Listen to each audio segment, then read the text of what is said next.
till they come. I mean, y'all see where you want to see it, don't matter. It's up to y'all.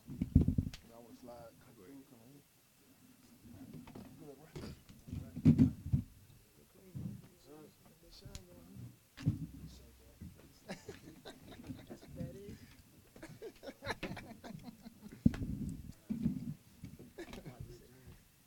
That AC one, bro? It was hot when I walked. It was the heater was on. Yeah, right now. Okay, yeah, we got it. What's the heat? What's that one?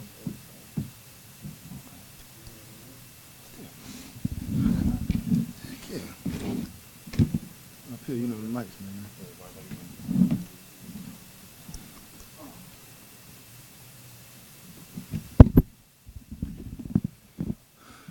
All right, so we probably gonna have some more come in a second.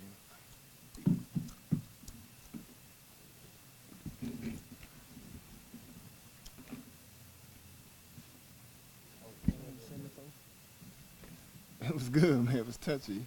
Yeah, it was, man. Huh? Yeah. Uh-huh. Yeah. All the mics off, right? Yeah, they off. Yeah, no, yeah, do's and don'ts on the Sabbath. Yeah, man. I know we had to hit on a lot of stuff, man. What about Jacksonville, all right? Yeah, that's what's up. For real?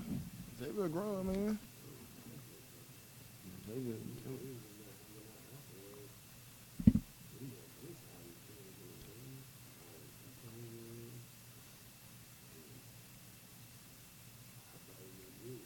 Mm-hmm.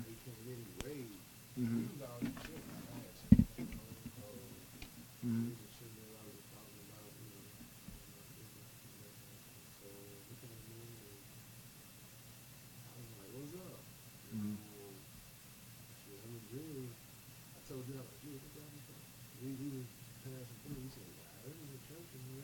Mm-hmm.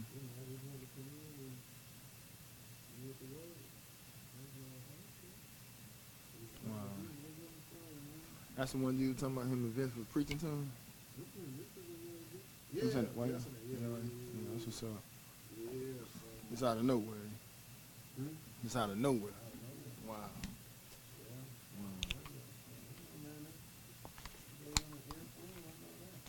That's what's up, man. Dang, that's why you gotta always be on God.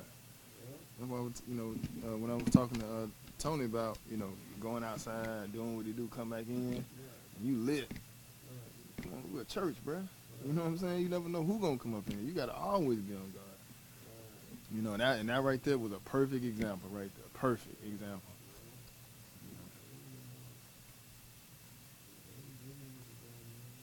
Wow. Mm. All right, that's what's up, man. Pretty good. That's what's up, man. I seen Joe do his poem yesterday. I said, "Po thing, he just want, he trying." I said, "He trying." That's what's up. It sounds pretty good too.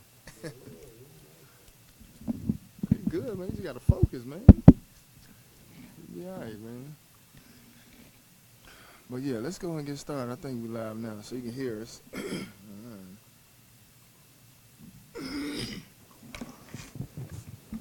Yeah, it was off. When you get ready to talk on them, just turn them on. And I'm gonna turn this one off. Well, I'll just sit there right there because that thing picking up.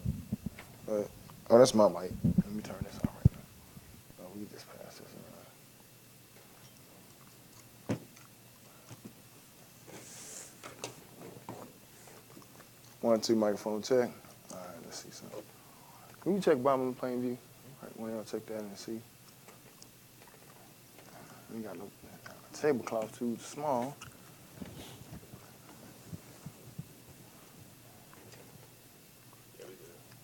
Okay, it's on there? All right, cool. I'd like to say good evening first and foremost to everybody that's probably watching online, Facebook, and also YouTube. We definitely like to welcome everybody in this evening to, just kind of sit around with us as we, sit around on the round table as Brother DeMarcus is looking at himself. But as we, just sit around the round table and talk about some important things that are happening in our community as a black people. And the reason why we want to look at that because it's February. And in February, this is considered Black History Month.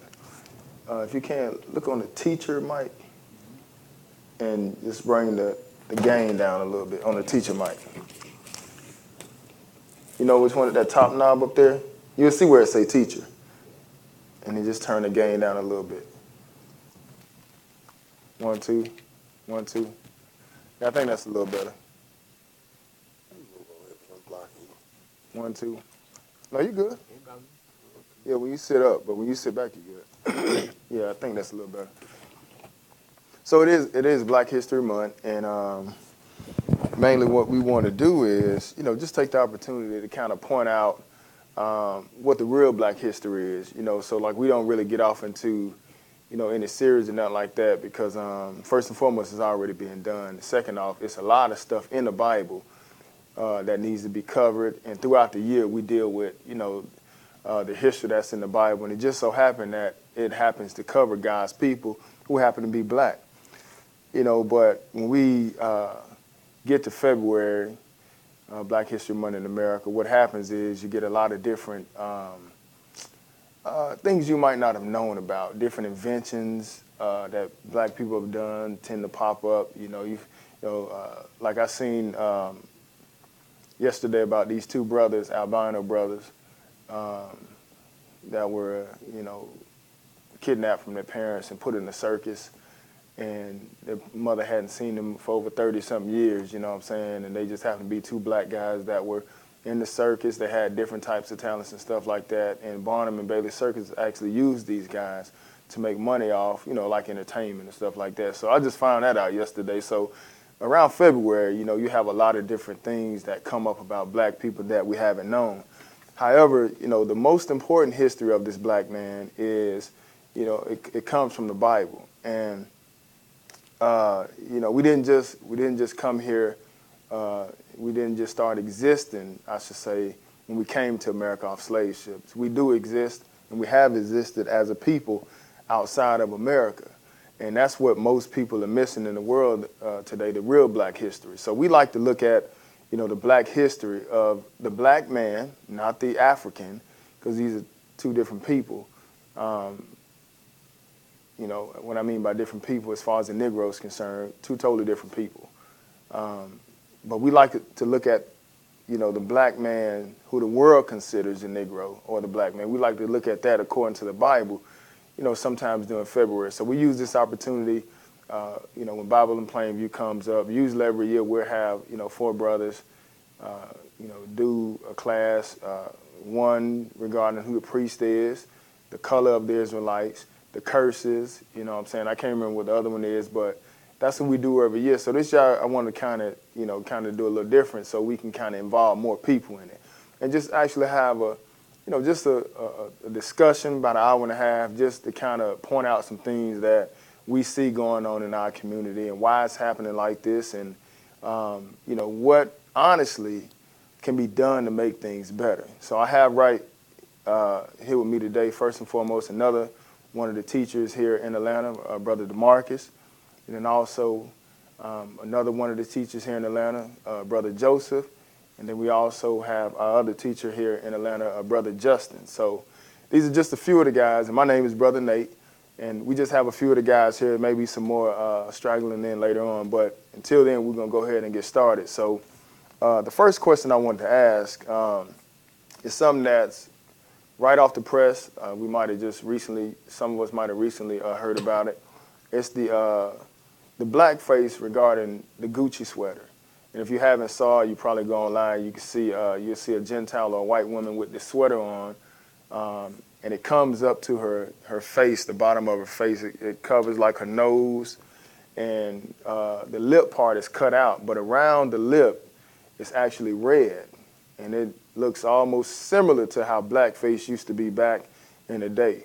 And, you know, Gucci, the clothing company or the apparel, whatever, they apologized, but, you know, they really didn't address, you know, what, you know, as far as them making the item or they were sorry for that or nothing like that. They just made it seem like, well, we just going to, you know, we'll do better, in other words, but it ain't like they're really sorry about that. So that just begs the question, you know, why out of all the people in the world, we happen to be treated like this, you know, and also, you know, in addition to that, you know, what do you think about the people's mindset when it comes to us wearing their clothing?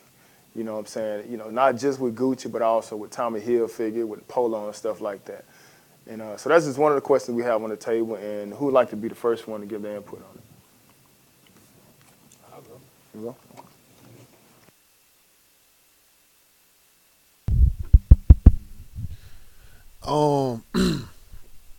I mean, when you think about it, it's not me. I mean, you know, it's kind of like you kind of become desensitized towards the situation, you know, and I say that is because it's not sad, it's upsetting.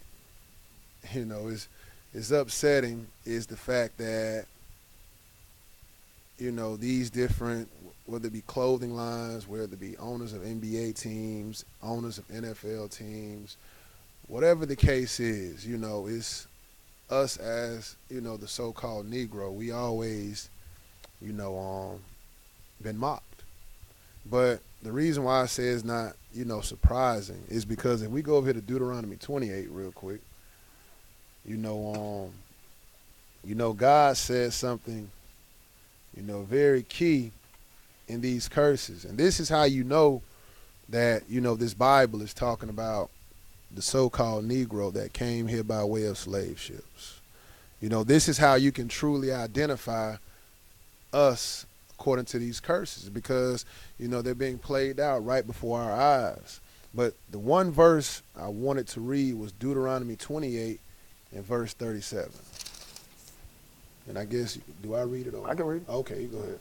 And thou shalt become an astonishment, a proverb, and the byword among all nations, whither the Lord shall lead thee. So, you know, we're in astonishment.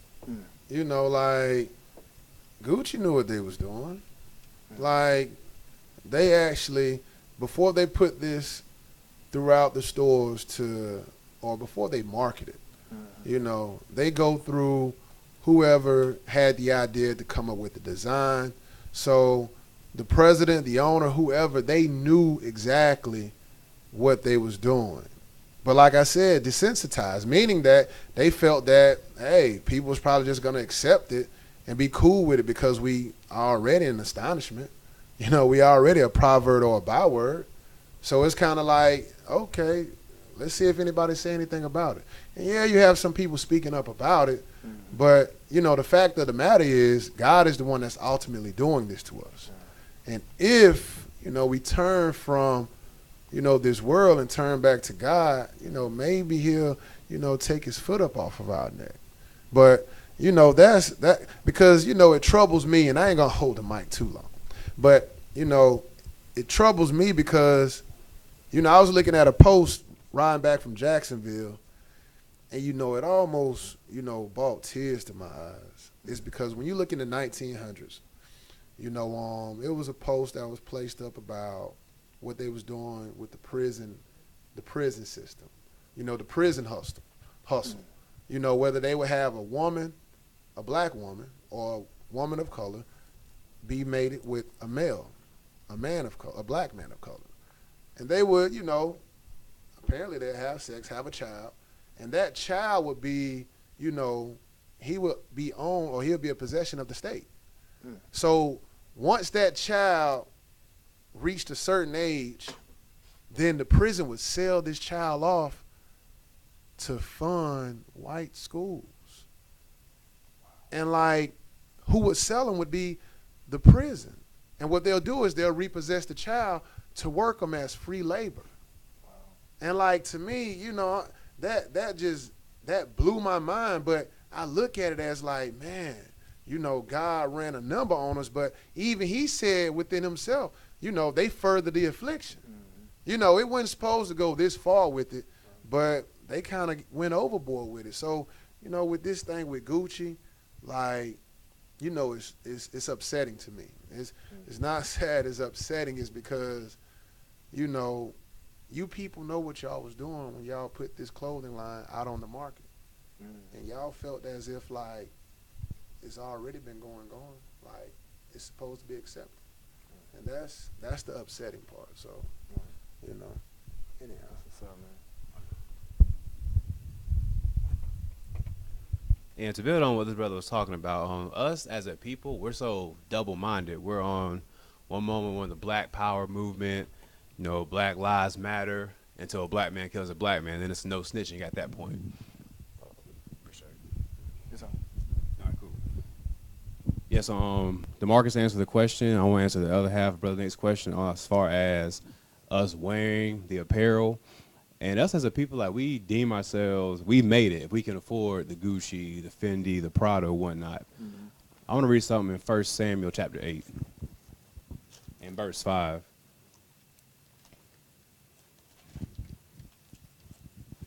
Because up to this point, God separated us to be a priesthood nation. He gave us laws, statutes, and commandments. And the Lord was taking care of us, protecting us, fighting our wars for us, but we wanted to go and do this. 8 and 5? Yep. And said unto him, Behold, thou art old, and thy sons walk not in the ways. Now make us a king to judge us like all the nations. At this point, because Christ was our king, but they wanted a physical king like all the other nations, and nothing's changed to this day. We want to be like everybody else.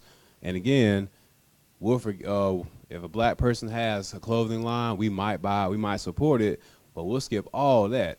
Buy the Gucci, again, the red bottom, whatever is popping at the moment, we'll go and buy that, right? And again, I'm pretty sure after all this blows over, people still going to be buying Gucci. People still going to be buying all the top brand, whatever, and they're going to put it up behind the thing of something crazy. Well, my ancestors couldn't afford it, I can, so I'm doing it for them. All the lies we make up to justify our behaviors. So yeah, man, we want to be like everybody else, and that's what's shooting us in the foot right now.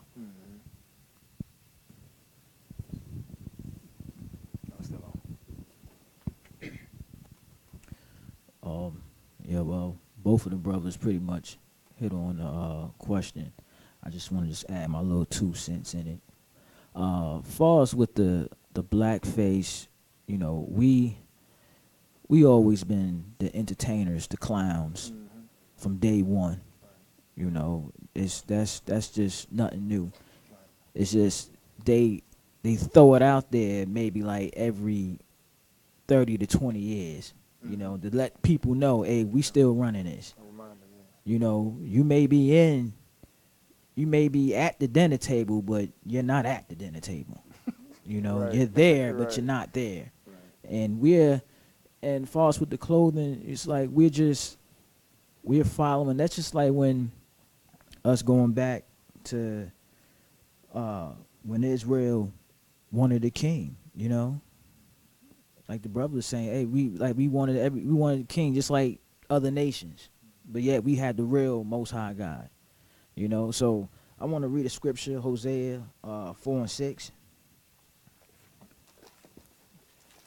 and it's sad at the end of the day. Just want to read this, or whoever get it, Hosea 4 and 6. Go ahead. My people are destroyed for a lack of knowledge. Because thou hast rejected knowledge, I will also reject thee. Right. So, even with that saying, like, we just don't know anything. We take on anything what everybody else give us. But yet, when it come down to the Bible, the very things that you see, we reject it. Like the Sabbath, keeping the commandments and dietary law on feast days, And even when we go out street preaching, or even the brothers come out and do a lesson in class, people just don't want to hear that. They don't want to hear truth. You know, we want to be like other nations. You know, read that. Take that from the top again. My people are destroyed for a lack of knowledge. Because thou hast rejected knowledge, I will also reject thee. And the Lord is saying, since you reject this knowledge, I'm going to reject you. So we always going to be at the totem pole, regardless, because we reject this knowledge that the Lord has given us. We don't want to keep the Sabbath. We want to go to church on the first day. And it's not even about learning about God. It's just about looking good. So we've been the joke. And they just laugh at us. You know, that's why we can get shot down in the streets and nobody wouldn't even care nothing about it. Cops would get off. So, finish that up, brother. That thou shalt be no priest to me. Seeing thou hast forgotten the law of thy God, I will also forget thy children. And the Lord said He gonna forget our children. So, you know, it's a sad situation, but they do things to let us know. It's just that we get passive and we forget, you know, and it'll be something else going. Something else will happen. Right. So that's all I have on that. Thank y'all, brothers, for that. Was something that it was, and those are great comments. Just wanted to think about something coming from another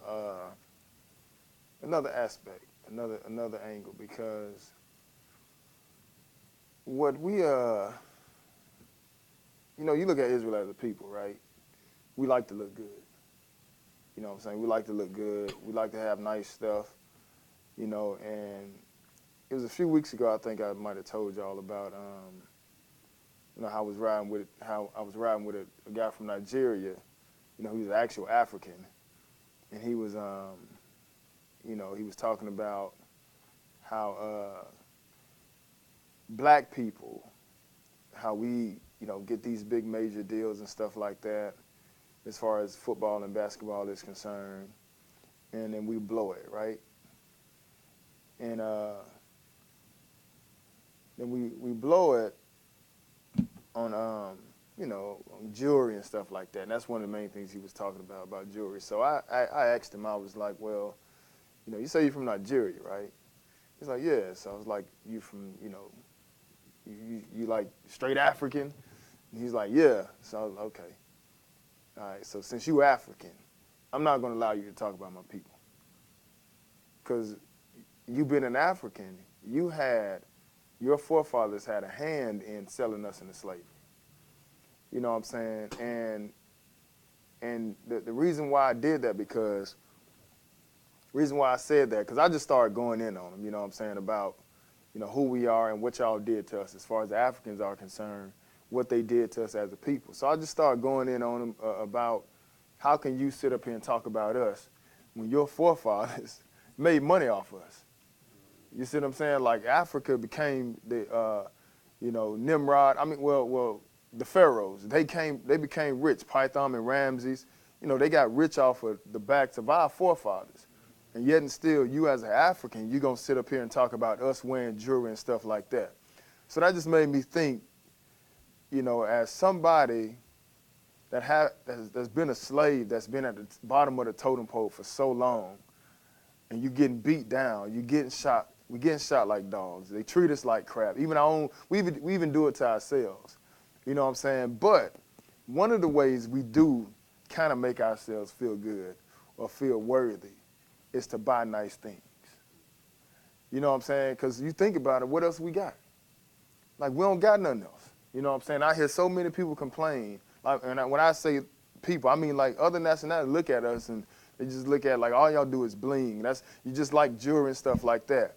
But what most people don't understand is go to Ezekiel chapter 16, because it's just something embedded in us, because God hooked us up as a nation of people like that. So this is why we like the finer things. It's just that people don't want us wearing their stuff, you know what I'm saying? Like not just with Gucci, even with Tommy Hilfiger. You know what I'm saying? He don't want, you know, Tommy Hilfiger, remember back in the day, Tommy Hilfiger was saying the same thing. Like he said, I did not make this stuff for niggas. Timberland said the same thing. I did not make this stuff for black people. But yet and still, we the ones that fund this stuff. because we like to look good. Who you think is, for the most part, funding Michael Jordan stuff? I mean, shoes cost $150 on average. Who you think funding that? We do. We don't have no money. We don't have nothing. But one thing we do have a mentality to try to make the best of what we got. And that takes me back to how God even set us up as a nation of people. So it's like naturally we were meant to look good. I used to look at some of the guys on the videos, right? Like nowadays I see these young guys on videos, they have like the chain, I mean, tons of chains. One guy, like even Gucci be, I mean, he be weighed down with gold. And I used to look at him like, man, y'all ridiculous. But as the more and more I think about us as a people, like, man, God hooked us up like that. They just don't know it, you know what I'm saying? But God hooked us up as a nation of people. Like he put the finest things on us. So what we seeing right now, really, in my opinion, we just seeing like what we should have been. Like you think about Solomon and his kingdom, all the gold he had, all the, you know, and all the stuff, the silver and stuff he had. It was so much, and it was so high class, I should say, or I can say, is that even Nebuchadnezzar took the vessels that was in the temple. That's why God say in Joel chapter 3, when he get back, I'm going to get you for taking my vessels that you took into your place. You see what I'm saying? So we wasn't like this at the bottom, but it just seemed like we still got that spirit of wanting to look good and wanting to have nice things, even though we at the bottom. But just think about it, like you getting beat down by everybody. Like, do I have to look the part? You get what I'm saying? Do I got to look like a slave? Can I at least look nice? Can I look nice for my wife? Can I put on something that make me feel good as a man? I've been slaving all week. I don't own a Walmart. I don't own a grocery store. I can barely afford my car. Let me go get some jewelry, man. You know what I'm saying? I know I ain't got the real gold. Let me get something to put on myself to make me. Can I get a nice haircut? Can I at least try to look good? You know what I'm saying? So instead of me like bashing the entertainers, you know, that look like us, our people, instead of me like really hitting on them hard like I used to do, I realized like God set us up, like he made us look good.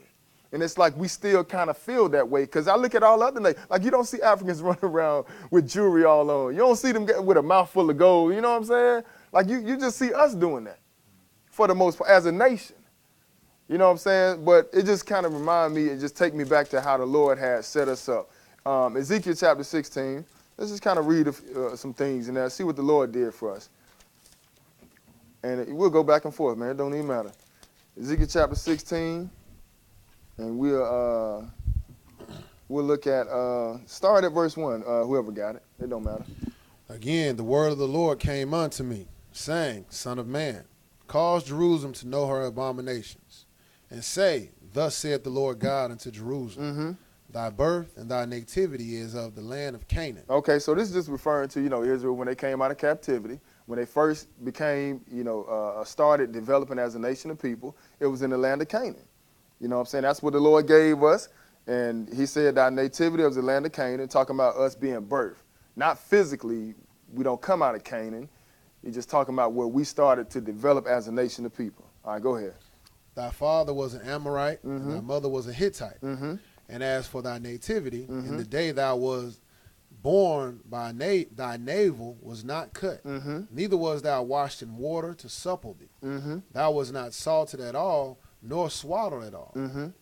None I pity thee, to do any of these unto thee, to have compassion upon thee. But thou wast cast out into the open field, to the loathing of thy person, in the day that thou was born. Right, so now just look at us, because we're reading about in Ezekiel, we're reading about a nation of people. We're reading about the Israelites coming out of Egypt.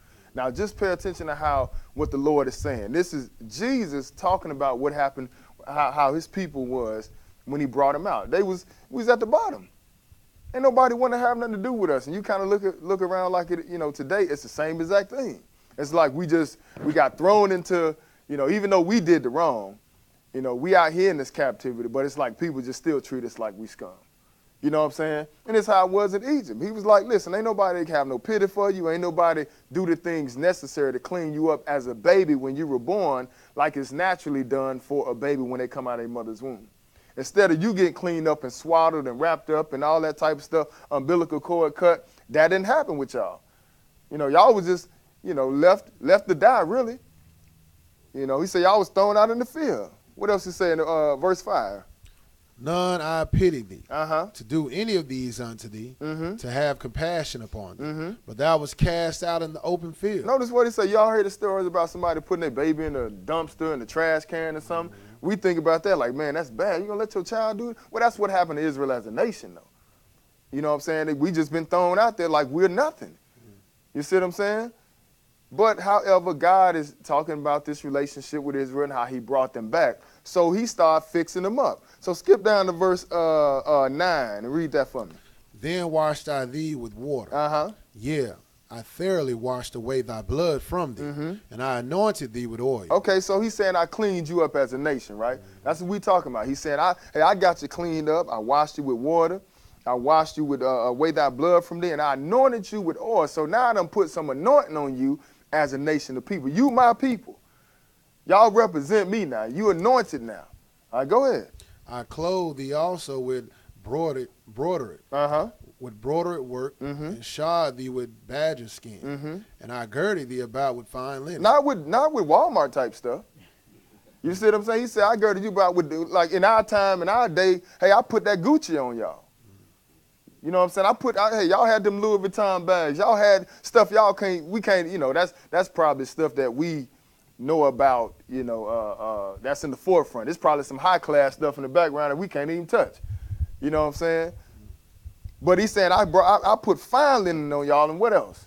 And shod thee with badger skin, Uh-huh. and girded thee about with fine linen. That's right, keep reading. And I covered thee with silk. Man, he said he covered us with silk, man.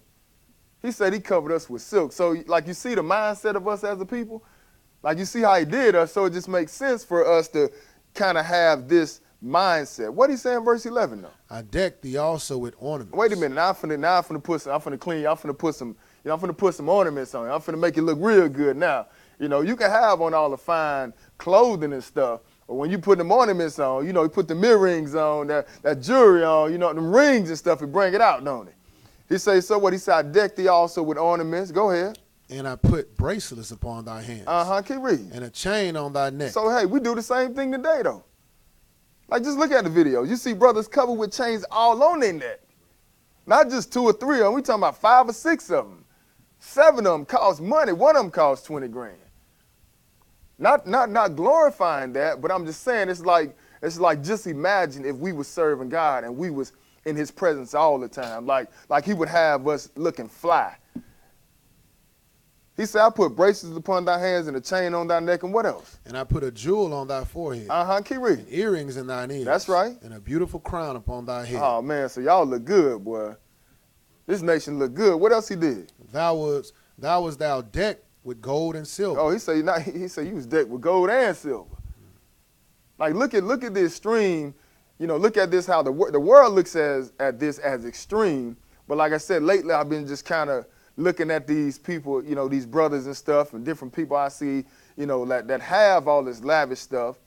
And I don't knock them, I know this stuff is vanity anyway. But I just think about, like, man, hey, you just want to look like we supposed to look like. You know what I'm saying? It's on you. You don't even know it. You don't know why you even rocking all that jewelry you got. You don't even know why you got a mouthful of gold. You know what I'm saying? Look at it. You see Birdman. Back in the day we came up, hey, that was nothing. Wasn't nothing for somebody to smile, got gold in their mouth. You know what I'm saying? That was just something, hey, we ain't got nothing else. So he said, y'all was decked, thus without deck with gold and silver, and what else? And thy raiment was of fine linen. Uh-huh. And silk and broidered work. Mm-hmm. Thou didst eat fine flour. Oh, so we ate that good food, didn't we? You know what I'm saying? They be talking about y'all take the food stamp card, y'all get all that good food, you can't even afford it. Hey, every now and then we want to eat something good too.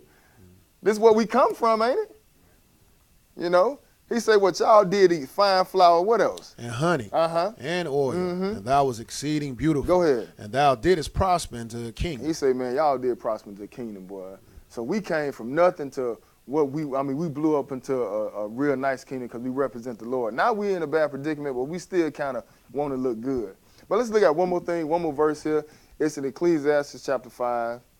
And it's just one verse here, and then we're going to let's go to the next question. Ecclesiastes chapter 5.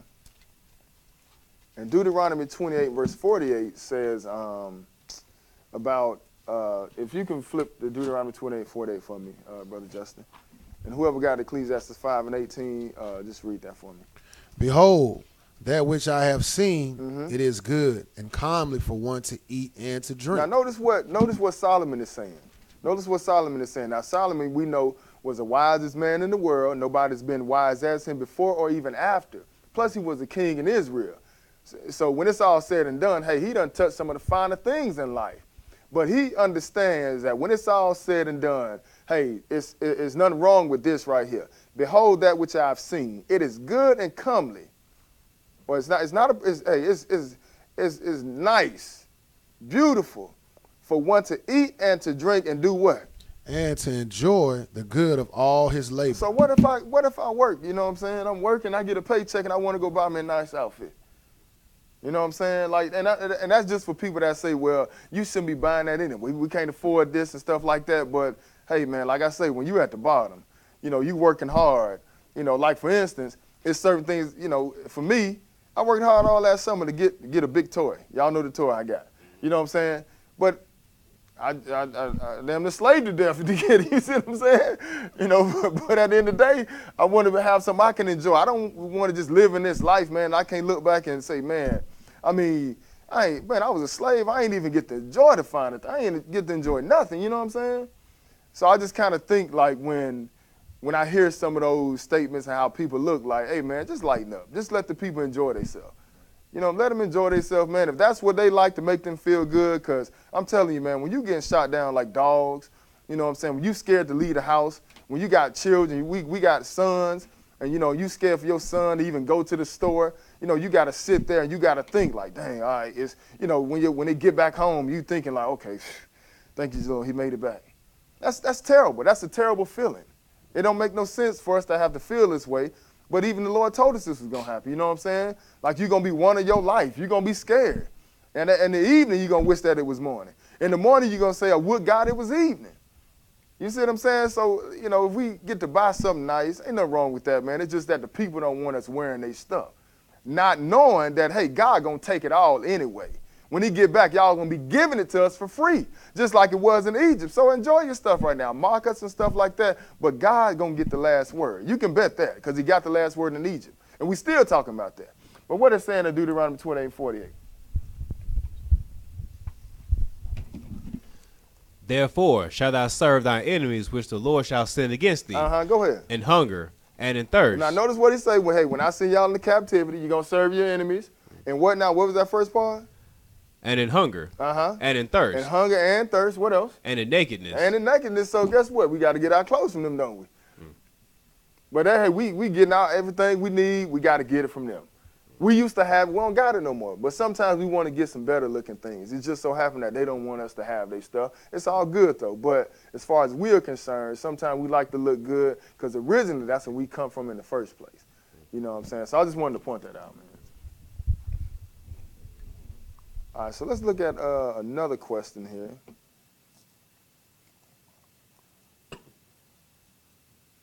So the next question on the table is, why is Israel in their current predicament? Who'd like to be the first one to answer that? Okay. Let the Marcus hold that one, because that right there, the cord ain't long enough. There you go.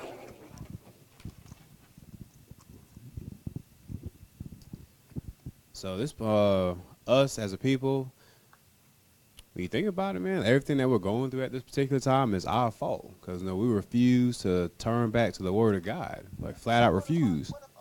But we're going to, let's go to Isaiah chapter 5.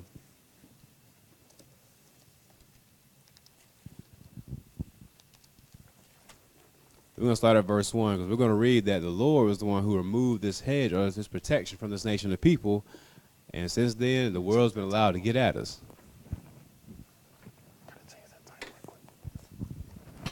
So Isaiah 5 and verse 1. Whoever's got it.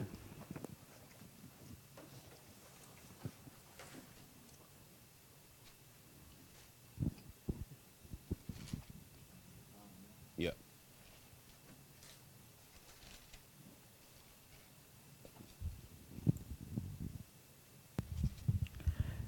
Now will I sing to my well-beloved a song of my beloved touching his vineyard. My well-beloved have a vineyard, and it was in a very fruitful hill. So the Lord is going to pretty much compare Israel to being a vineyard, and he's going to go into how he provided, how he protected, how he provided. He gave us everything he needed, and still we decided to disobey. You go ahead. And he fenced it, and gathered out the stones thereof, and planted it with the choice vine, and built a tower in the midst of it. So it says he fenced it, so he gave it protection. He gathered out of the stones thereof, so all the things that could potentially bring you harm, God took that out the way. He said, and planted it with the choicest vine and built the tower in the midst of it. Keep going. And also made a winepress therein.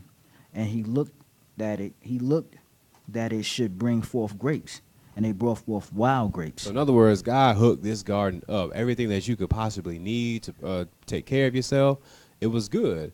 But he did that with the intentions of us producing good fruit. In other words, us being obedient and going forth and teaching the law, statutes, and commandments. But instead, we created wild grapes. We did the opposite of what God was expecting from us. Verse 3. And now, O inhabitants of Jerusalem and men of Judah, judge, I pray you, betwixt me and my vineyard. Mm-hmm.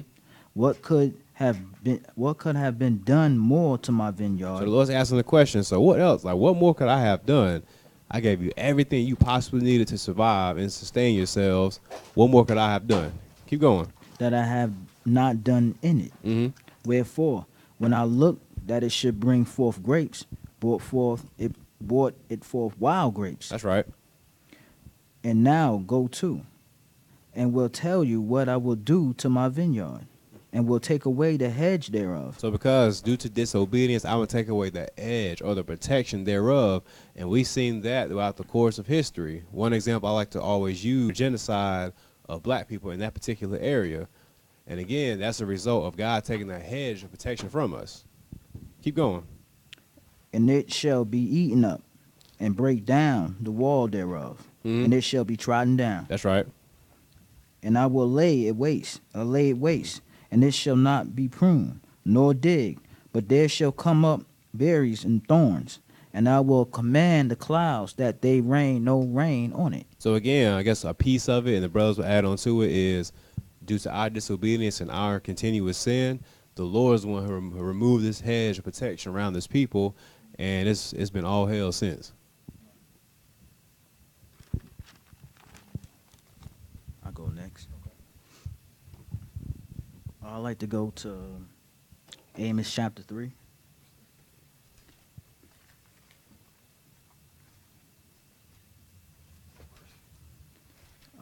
You can read, start at 1 and 2. Hear this word that the Lord has spoken against you, O children of Israel, against the whole family which I brought up from the land of Egypt, saying, You only have I known of all the families of the earth. And this is the Lord speaking. He's saying, you only have I known of all the families of the earth. And you wondering why, we fill up the prison houses. We the ones getting shot down in the streets. We the big, we the joke of the world. We the joke in entertainment. So he says, you only have I known of all the families of the earth. Go ahead, brother. Therefore I will punish you for all your iniquities. So there he said, therefore I will punish you for all your iniquities. That's why the Lord took that hedge from around us. And we just, like if you read Deuteronomy 28, he said, hey, if you hearken unto my voice, I'll make you the head and not the tail. But if you disobey me, I'm going to make you the tail and not the head. Right. You're not going to be in a position to loan anything. You always going to be the one planting a vineyard and somebody else is going to enjoy your fruit. Right. So, like the Lord said, therefore I will punish you for all your iniquities. So, this is the reason why we in these situations. And out of all the nations in the world, we the ones that's getting the beating. As a whole, as a nation. Right. Because you have, you had some Hamite slaves and you had some Chinese slaves and, but as a whole, as a nation, a people, something, something gotta be up to why we the ones that's getting treated like this, But at the end of the day, it's because we disobey God. So that's all I got. Got anything, Marcus? All right, let's look at Exodus 19. Because but before we go to Exodus 19, let's look at Ecclesiastes chapter 5. Because through Abraham, the covenant was passed to Isaac, from Isaac to Jacob, from Jacob to the 12 tribes. And this covenant was established, with the forefathers. But guess what? We was born into this covenant. Mm-hmm. So it's kind of like, we dropped our end of the bargain. Mm-hmm. And this is why, God is pissed off with this nation. Right. It's because he set us up to be a priesthood nation, and guess what we doing? We blending in with the rest of the world. Right. So let's look at this Ecclesiastes chapter 5, because, inside this covenant, it is a vow. We agreed that this is what we was going to do. But guess what? We looking like fools now because we didn't uphold our end of the bargain. So let's look at this Ecclesiastes chapter 5, and somebody can start at verse 2. I got you. All right, go ahead.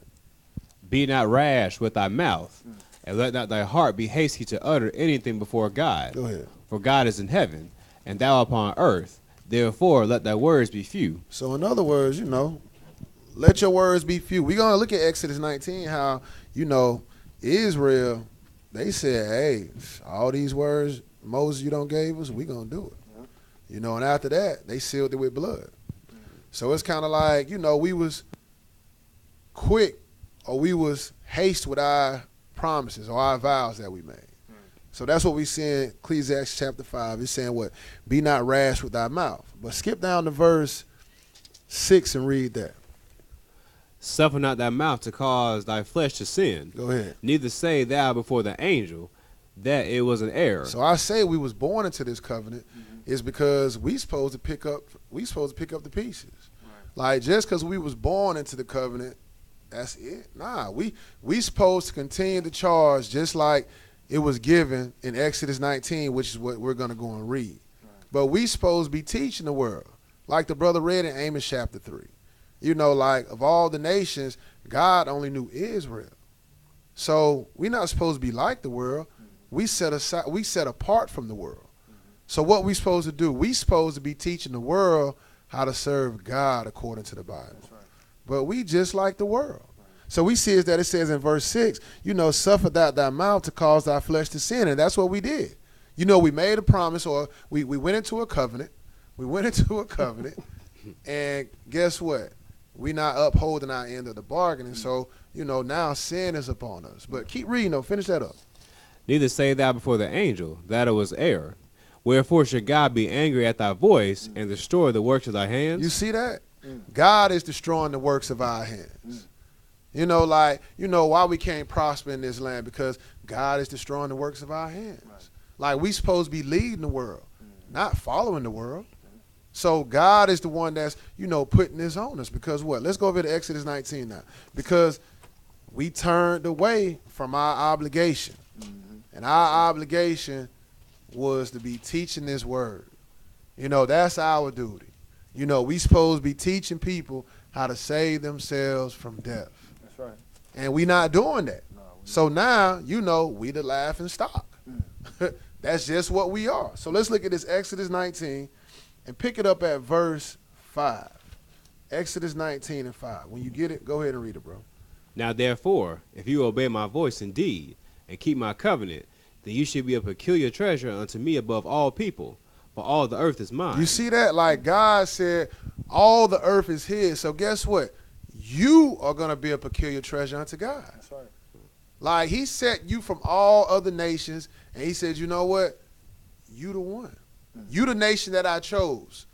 So now what? I'm going to go into this covenant with you, and now I'm going to set you up on high. What is saying verse 6, though? And ye should be unto me a kingdom of priests and a holy nation. You see that? Like a kingdom of priests. This is our job. You know what I mean? To be priests unto the people. A holy nation. Keep reading, though. These are the words which thou shalt speak unto the children of Israel. Keep going. And Moses came and called for the elders of the people, and laid before their faces all these words which the Lord commanded him. Check out this verse 8, though. Go ahead. And all the people answered together and said, all that the Lord hath spoken we will do. And Moses returned the words to the people unto the Lord. See that? Like, we agreed to it. We said, hey, you know what? Hey, we agree, Moses. We going to do this. So we entered into a covenant with the Lord. Yeah, a lot of people don't know that they Israel, but a lot of people should be trying to find out that they Israel. You know what I mean? Not even Israel as to like, why is this going on with us? You know what I mean? Like, why, you know, year on year, like, it's something always going on with us as a nation. Yeah, we understand that other things happen to other nations, but this has been going on with us since we came into captivity. You know, we've been a laughing stock. So, you know, the reason for that is because God set us on high to be a priesthood nation, to show the world how to serve God, and we not holding our obligation up. And that's why the world is under the condition it's under. So, you know, that's what I got. Those some great answers, man. And especially, you know, coming out the Bible, man. It's just kind of hit home, you know, especially that verse 8.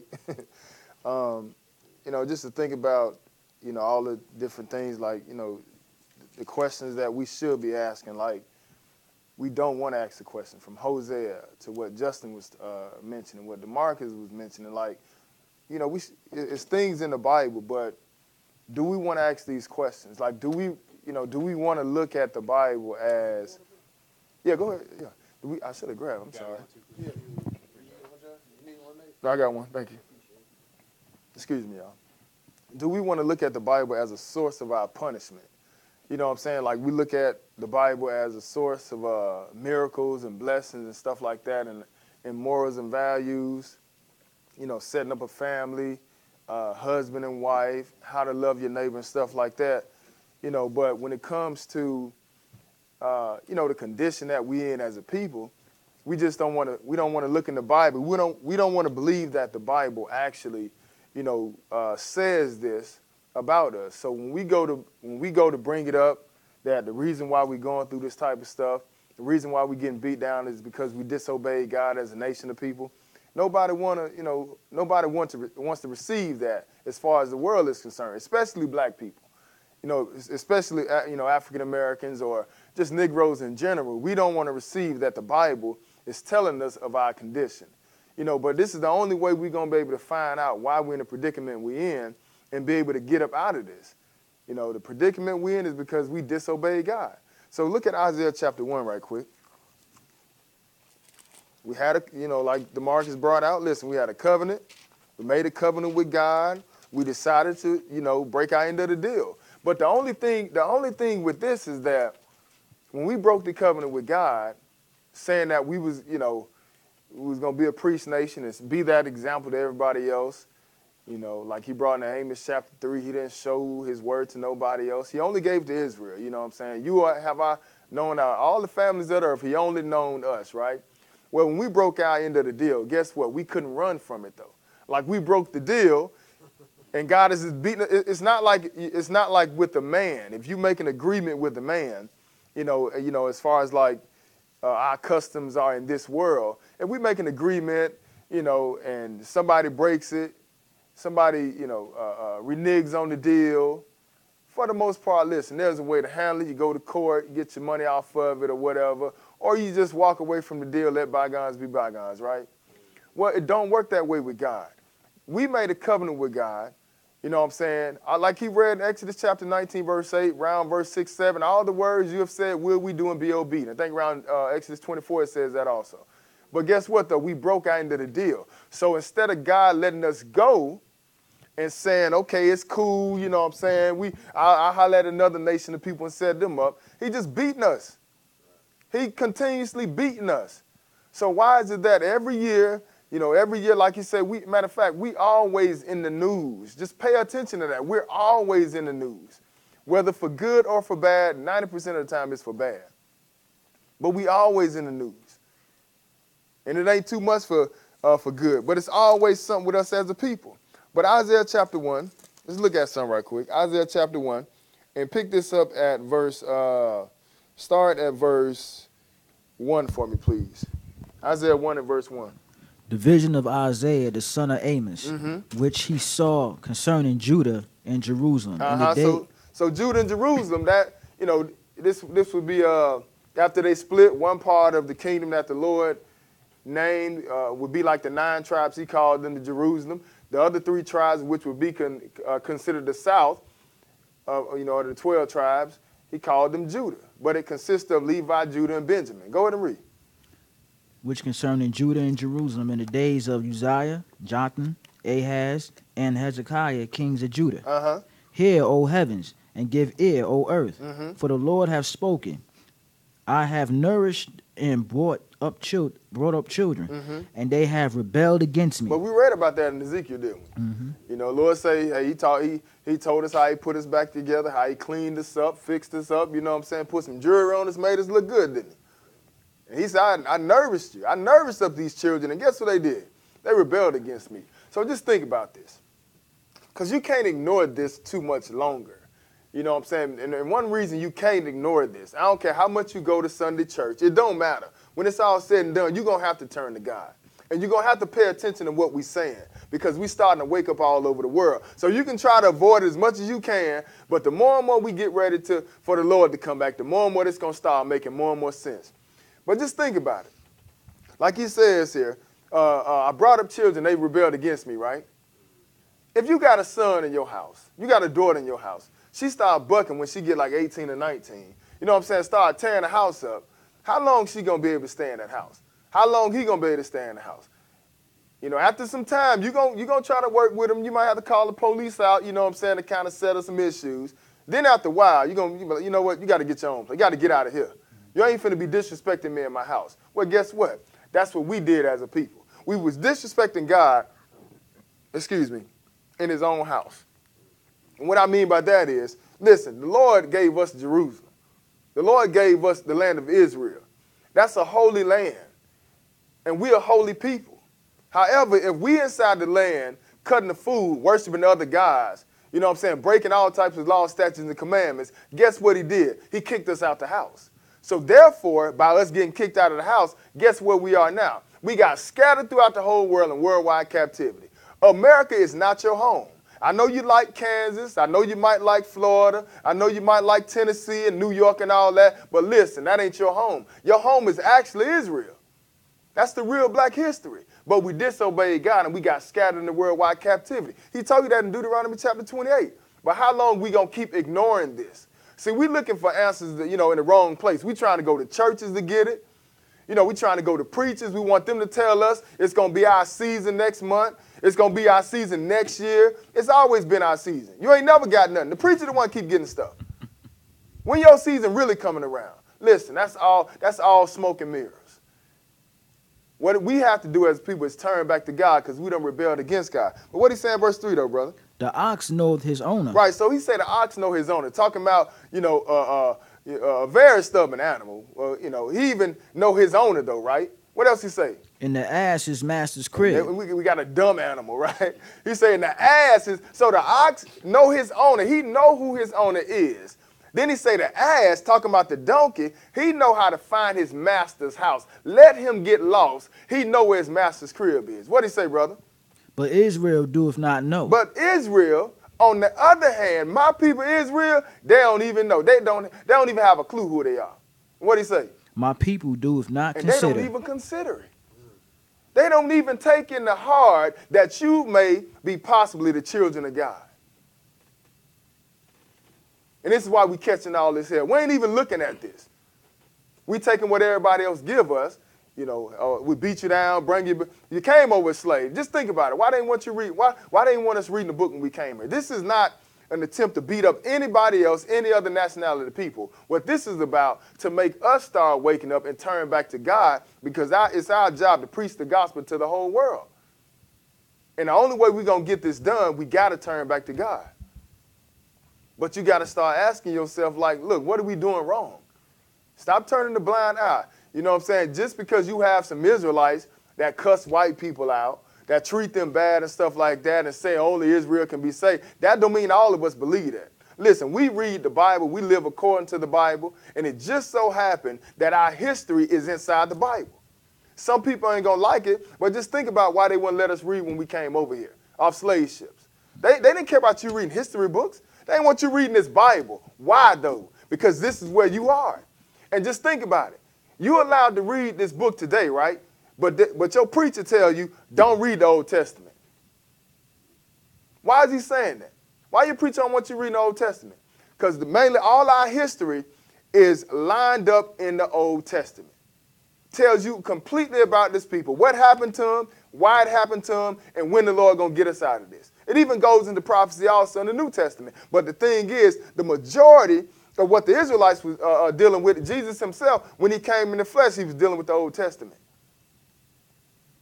That's why Jesus himself, when he came, he said, look, hey, I would have been gathered y'all, like a hen doth gather her bride, but you would not. He was talking about what he would have did in the Old Testament. I would have got y'all out of that situation that y'all was in, but y'all ain't want to listen. So we got to start, we got to turn back to God and realize the reason why we're in this predicament, because made a covenant. That's the biggest thing right there that we have to pay attention to. Yeah, we broke the commandments, which is the covenant. But that's the thing. You can't get around it. We have made an agreement with God to do something. We have not done it. So because of that, we are like fish out of water. We cannot function. Everybody else functions. Look around you. Your grocery store is not owned by you. You don't own Walmart. Okay? You don't own Kroger. Okay? The people that's selling you your hair come from Africa, and they don't like you. You ain't got no partnership in the weave store. And I ain't talking about a few of us. I'm talking about the nation of people. For us, we are poor. We at the bottom. But we got to stop faking, though. All right, but now let's go to the next question, though. Let's go to the next one. The next question we're going to look at is, and I'm going to say this for last. I'm going to say that this last question is what I'm going to say for last. Just give y'all some time to think about it. Is it okay to approach Israel's predicament, or the African American or the black man's predicament, with tactics of nonviolence like MLK, Martin Luther King, or violence like Malcolm X? So that's a great question. We're going to say that for last. But the one I want to ask now, for people that may be watching who may not understand the Bible, what I want to ask, if somebody was to ask you to show me in the Bible that Israel was black or the Israelites are black, how could you do that? Because we say it, right? We know for sure how the Israelites look, but how can you show it according to the Bible?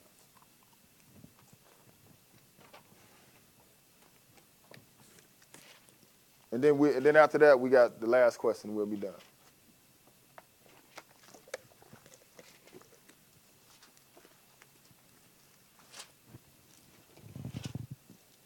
So you talking about like The color. the color? Mm-hmm. Oh, okay. Yep. Like if you was actually talking to somebody that was really looking for answers for real according to the Bible, and they was asking you, well, how? Okay, well, Brother DeMarcus, y'all say that the Israelites happen to be black people. How can you show me that according to the Bible? Not saying they being facetious or nothing like that, but they really want to know how would you be able to prove that to them out of the Bible. Okay. Okay, you go first. Okay. Let's go to Exodus chapter 4.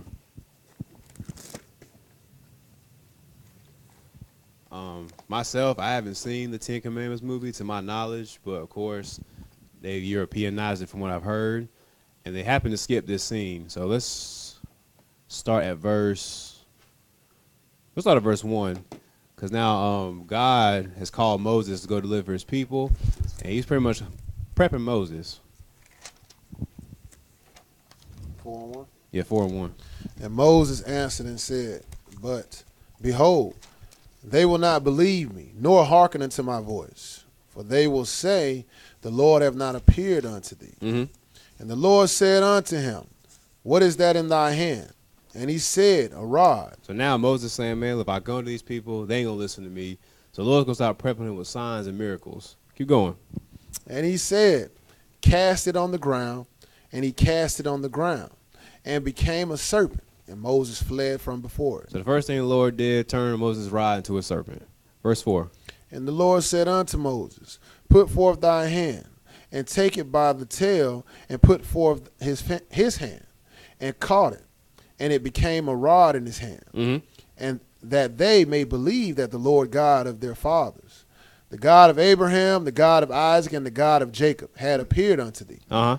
And the Lord said furthermore unto him, put now thy hand into thy bosom. So now he's going to tell Moses, take your hand and put it into your bosom or your chest, and then what? And he put his hand into his bosom. Mm-hmm. And when he took it out, behold, his hand was leprous as snow. So if they say the people of the Bible was white, how is a white person going to turn leprous as snow? That doesn't make any sense. So apparently Moses had to be of color.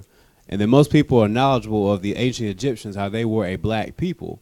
Moses was camping out among the Egyptians for quite a while. So there's one place you can definitely go to show that Israel was a black nation of people. That's what I got on that. Okay. Matter of fact, read verse 7. And he said, put thy hand into thy bosom again. And he put his hand into his bosom again, and plucked it out of his bosom, and behold, it was turned again as other flesh. So his white as is- his other flesh. So his leprous snow hand turned back to black, right? Right. So again, me not seeing the Ten Commandments movie, but there's a good reason why to skip this part. Okay. All right, let's go to we're gonna deal with Jesus. Let's go to Matthew chapter 2.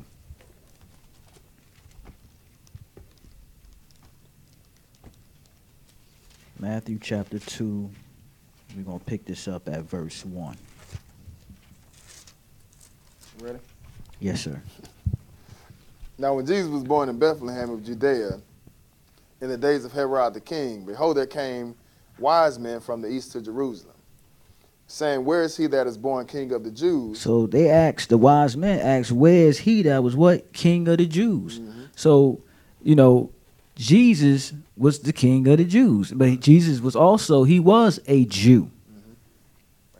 Oh, I'm sorry. There you go. And that's what people don't understand, that Jesus came through, he wasn't of the seed of Joseph, but he came through Mary, who was also a Jew. Right. But we dealing with Jesus, who's the king of the Jews. Go ahead, brother.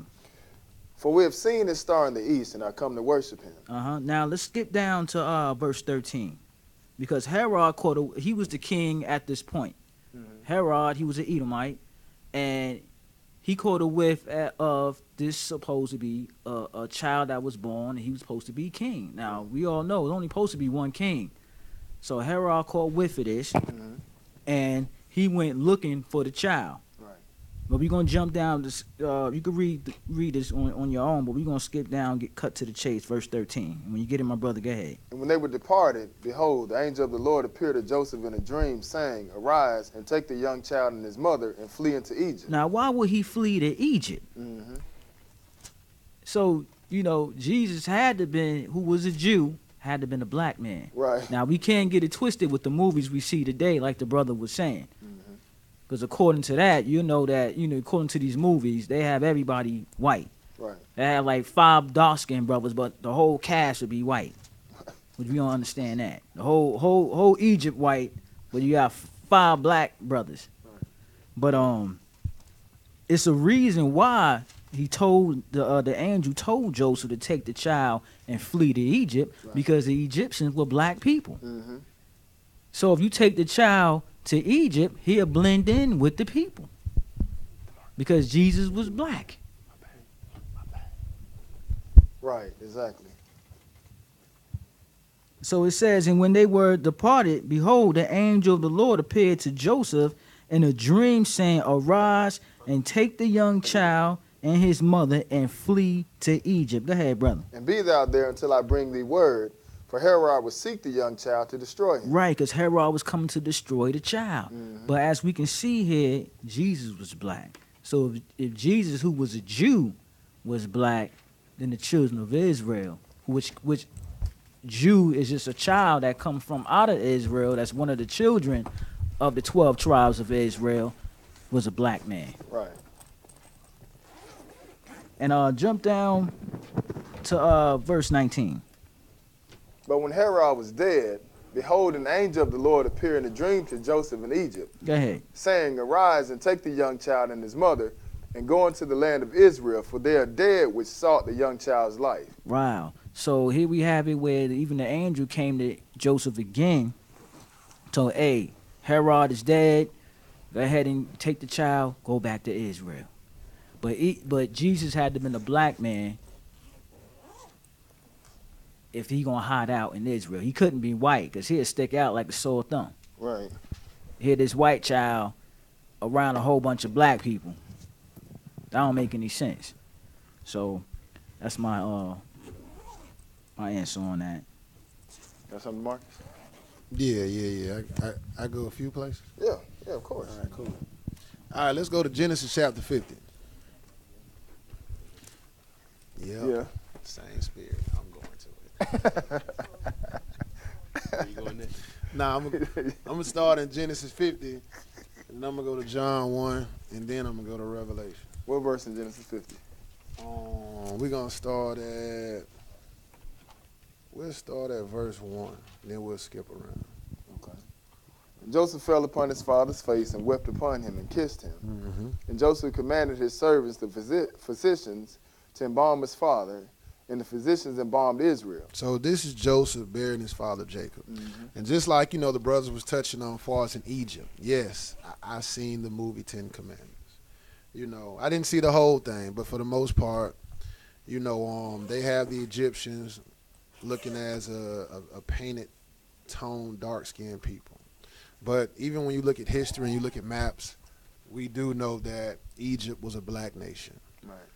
So during this course of time, Joseph went into Egypt, became, prince or second under Pharaoh in the whole land of Egypt. Right. Jacob, his father, he died. So at this point, Joseph is burying his father. So that's why they said in verse 2, the physicians to embalm his father, and the physicians embalmed him. Keep going, though, verse 3. And 40 days were fulfilled for him, for so are fulfilled the days of those which are embalmed. And the Egyptians mourned for him 70 days. So they was mourning, 70 days? Yeah. So this was Jacob's funeral. All right, but skip down to verse 10 and read that.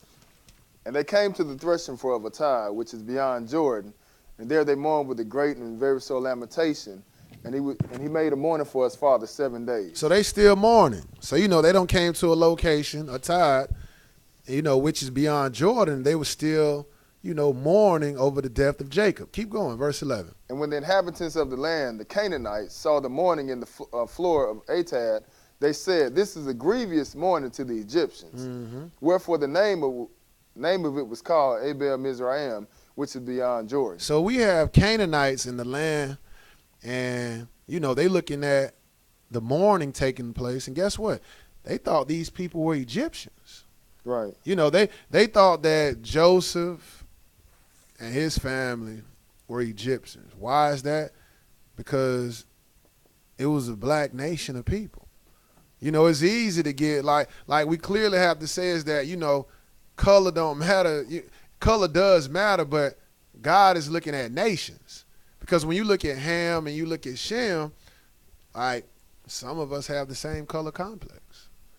So even in this aspect, we see is that what?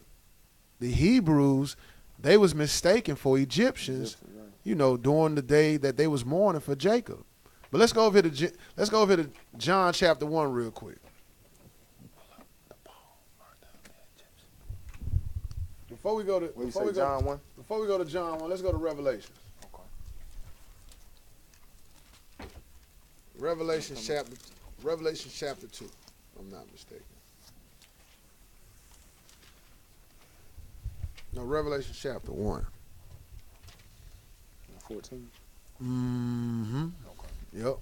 Revelations 1. We'll start at verse 1 and then we'll skip. Revelations 1 and 1 and then Revelation chapter 1 verse 1 and 2 and then we'll skip down to 14. All right, you go ahead. The revelation of Jesus Christ which God gave unto him Mm-hmm. to show unto his servants things which must shortly come to pass. And he sent and signified it by his angel unto his servant John, Go ahead. who bear record of the word of God and of the testimony of Jesus Christ and of all things that he saw. So this is the revelation, of Jesus Christ, who was given of God, given unto him, to the angel, to John. So this is a vision that's given on. Oh yeah, I keep doing that. My bad.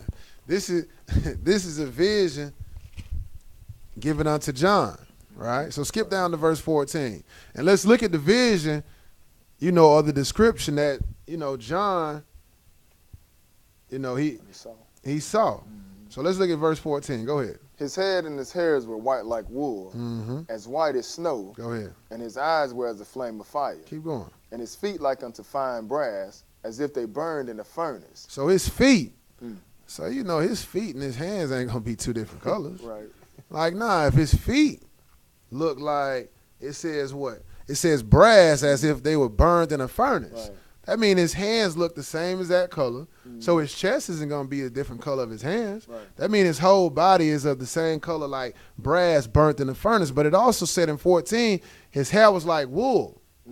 So we can't get around it. It's like, when you look at these movies and they come up with these different images, like, we know what woolly hair looks like. Right. Right. The Negro has that texture. Yeah. We have the woolly hair. I got a granddad. He dead now, but like he used to have white woolly hair.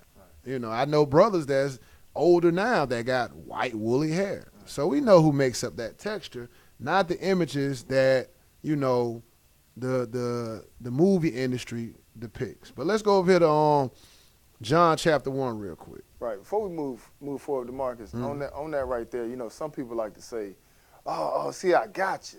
It said his head and his hairs are white like wool. So they try to make it seem like, see, he was white. It didn't say his face, though. Right. It said his head and his hairs are white like wool. Exactly. It don't say his face is white. You know what I'm saying? Right. Exactly. So clearly it's talking about the texture of his hair. Right. And the color of the hair. It ain't talking about his face. So it be, some people be trying to get around it. So I just wanted to point that out. Right. That's a good point. That's definitely a good point. Yeah, it's his hair. Right. Just like what the scripture was saying. Yeah, so now let's look at this John chapter 1.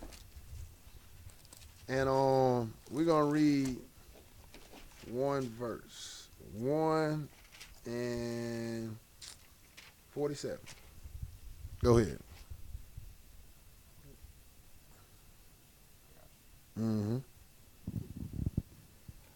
Jesus saw Nathanael coming to him, and saith of him, Behold, an Israelite indeed, in whom is no guile. Jesus was an Israelite. He was of the 12 tribes. He was out of the seed of Judah. So, that just goes back to, okay, we see in Revelation chapter 1 and 14, is that, his hair was white like wool, Then it also talked about his feet, letting you know is that his skin was as brass burnt in the furnace. So now we even go back to looking at who was an Israelite. So his brothers, they had to be the same color, whether they might be a little lighter or they may be darker. Like, they still are a people of color. Right. So we saw in, Genesis 50 that, they even looked like Egyptians because of their skin tone was of the same complexion. How the brother pointed out when, the angel told Joseph to go and hide out in the land of Canaan. Right. Hide out amongst other people that have the same complex as you. So, there's a lot more to it, but yeah, that's just a few. Yeah, because the some people might think today, like, based on the movies that we were mentioning, Ten Commandments and stuff. Listen, you go back in history, you see that the original Egyptians were black. And then they got invaded some years afterwards, but the original Egyptians were black during the time of Moses and stuff like that. So this is why they was getting mistaken for it. So they were black, and then on top of that, what did that say regarding Paul? Because ain't nobody call themselves Ethiopians, are they? You don't see people running around calling themselves Ethiopians. But the Egyptians and the brothers are the Egyptians and the Ethiopians are brothers. Right. See what I'm saying? They still black, and the Israelites are still black. But I'm gonna show you something. I'm gonna give you something more definite You know what I'm saying? Like, so y'all don't be trying to wiggle, because I know how people say, well, Revelation 1, that ain't really talking about that. And we know it is. But I'm going to show you something that God going to say out of his mouth himself. You know what I'm saying? You ain't going to be able to get around this. What is it saying in Amos chapter 1? I'm sorry, where you at? Acts 21:37. So Amos 21:37. Look at Paul. He gonna defend himself to the king. Go ahead. What do you say, brother? And as Paul was to be led into the castle, he Uh-huh. said unto the chief captain, May I speak unto thee? Who said, Canst thou speak Greek? Wait a minute. He say, okay, so he want to speak for himself. He want to defend himself. And he say, you know, you can speak Greek. Why? Because clearly he wasn't a Greek. Greek being a white guy. European, clearly he wasn't that. That's why he asked him that question. You can speak this? Go ahead. Art not thou that Egyptian? Wait a minute. He said, are you not that Egyptian?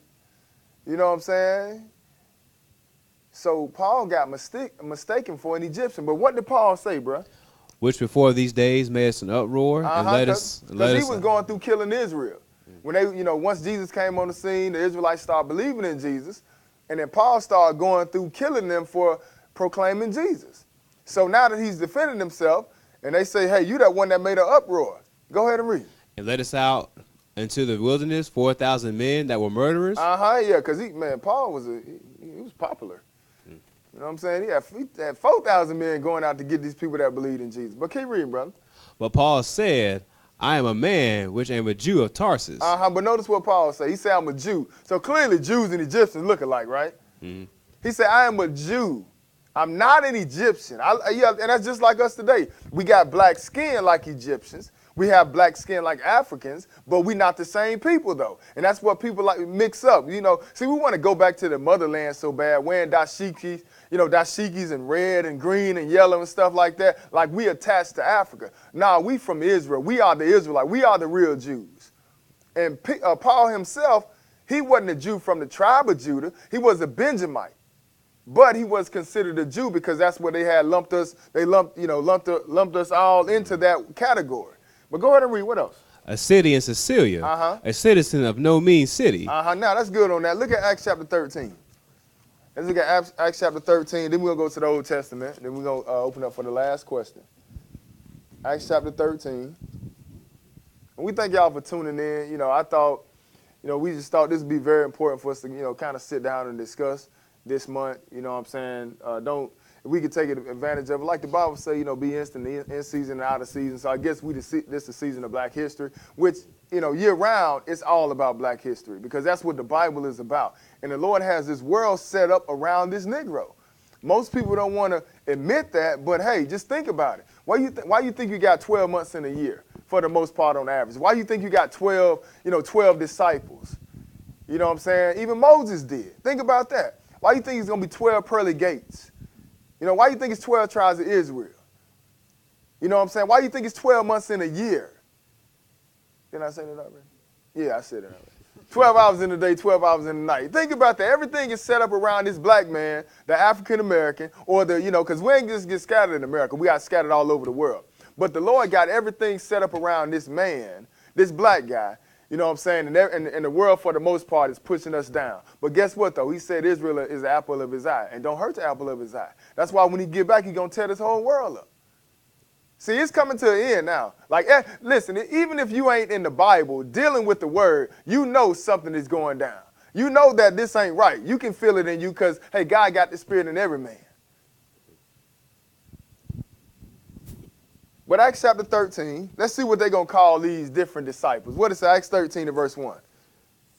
Now there were in this church that was at Antioch certain prophets and teachers. Said, now there was in the church certain prophets in Antioch, teachers, go ahead.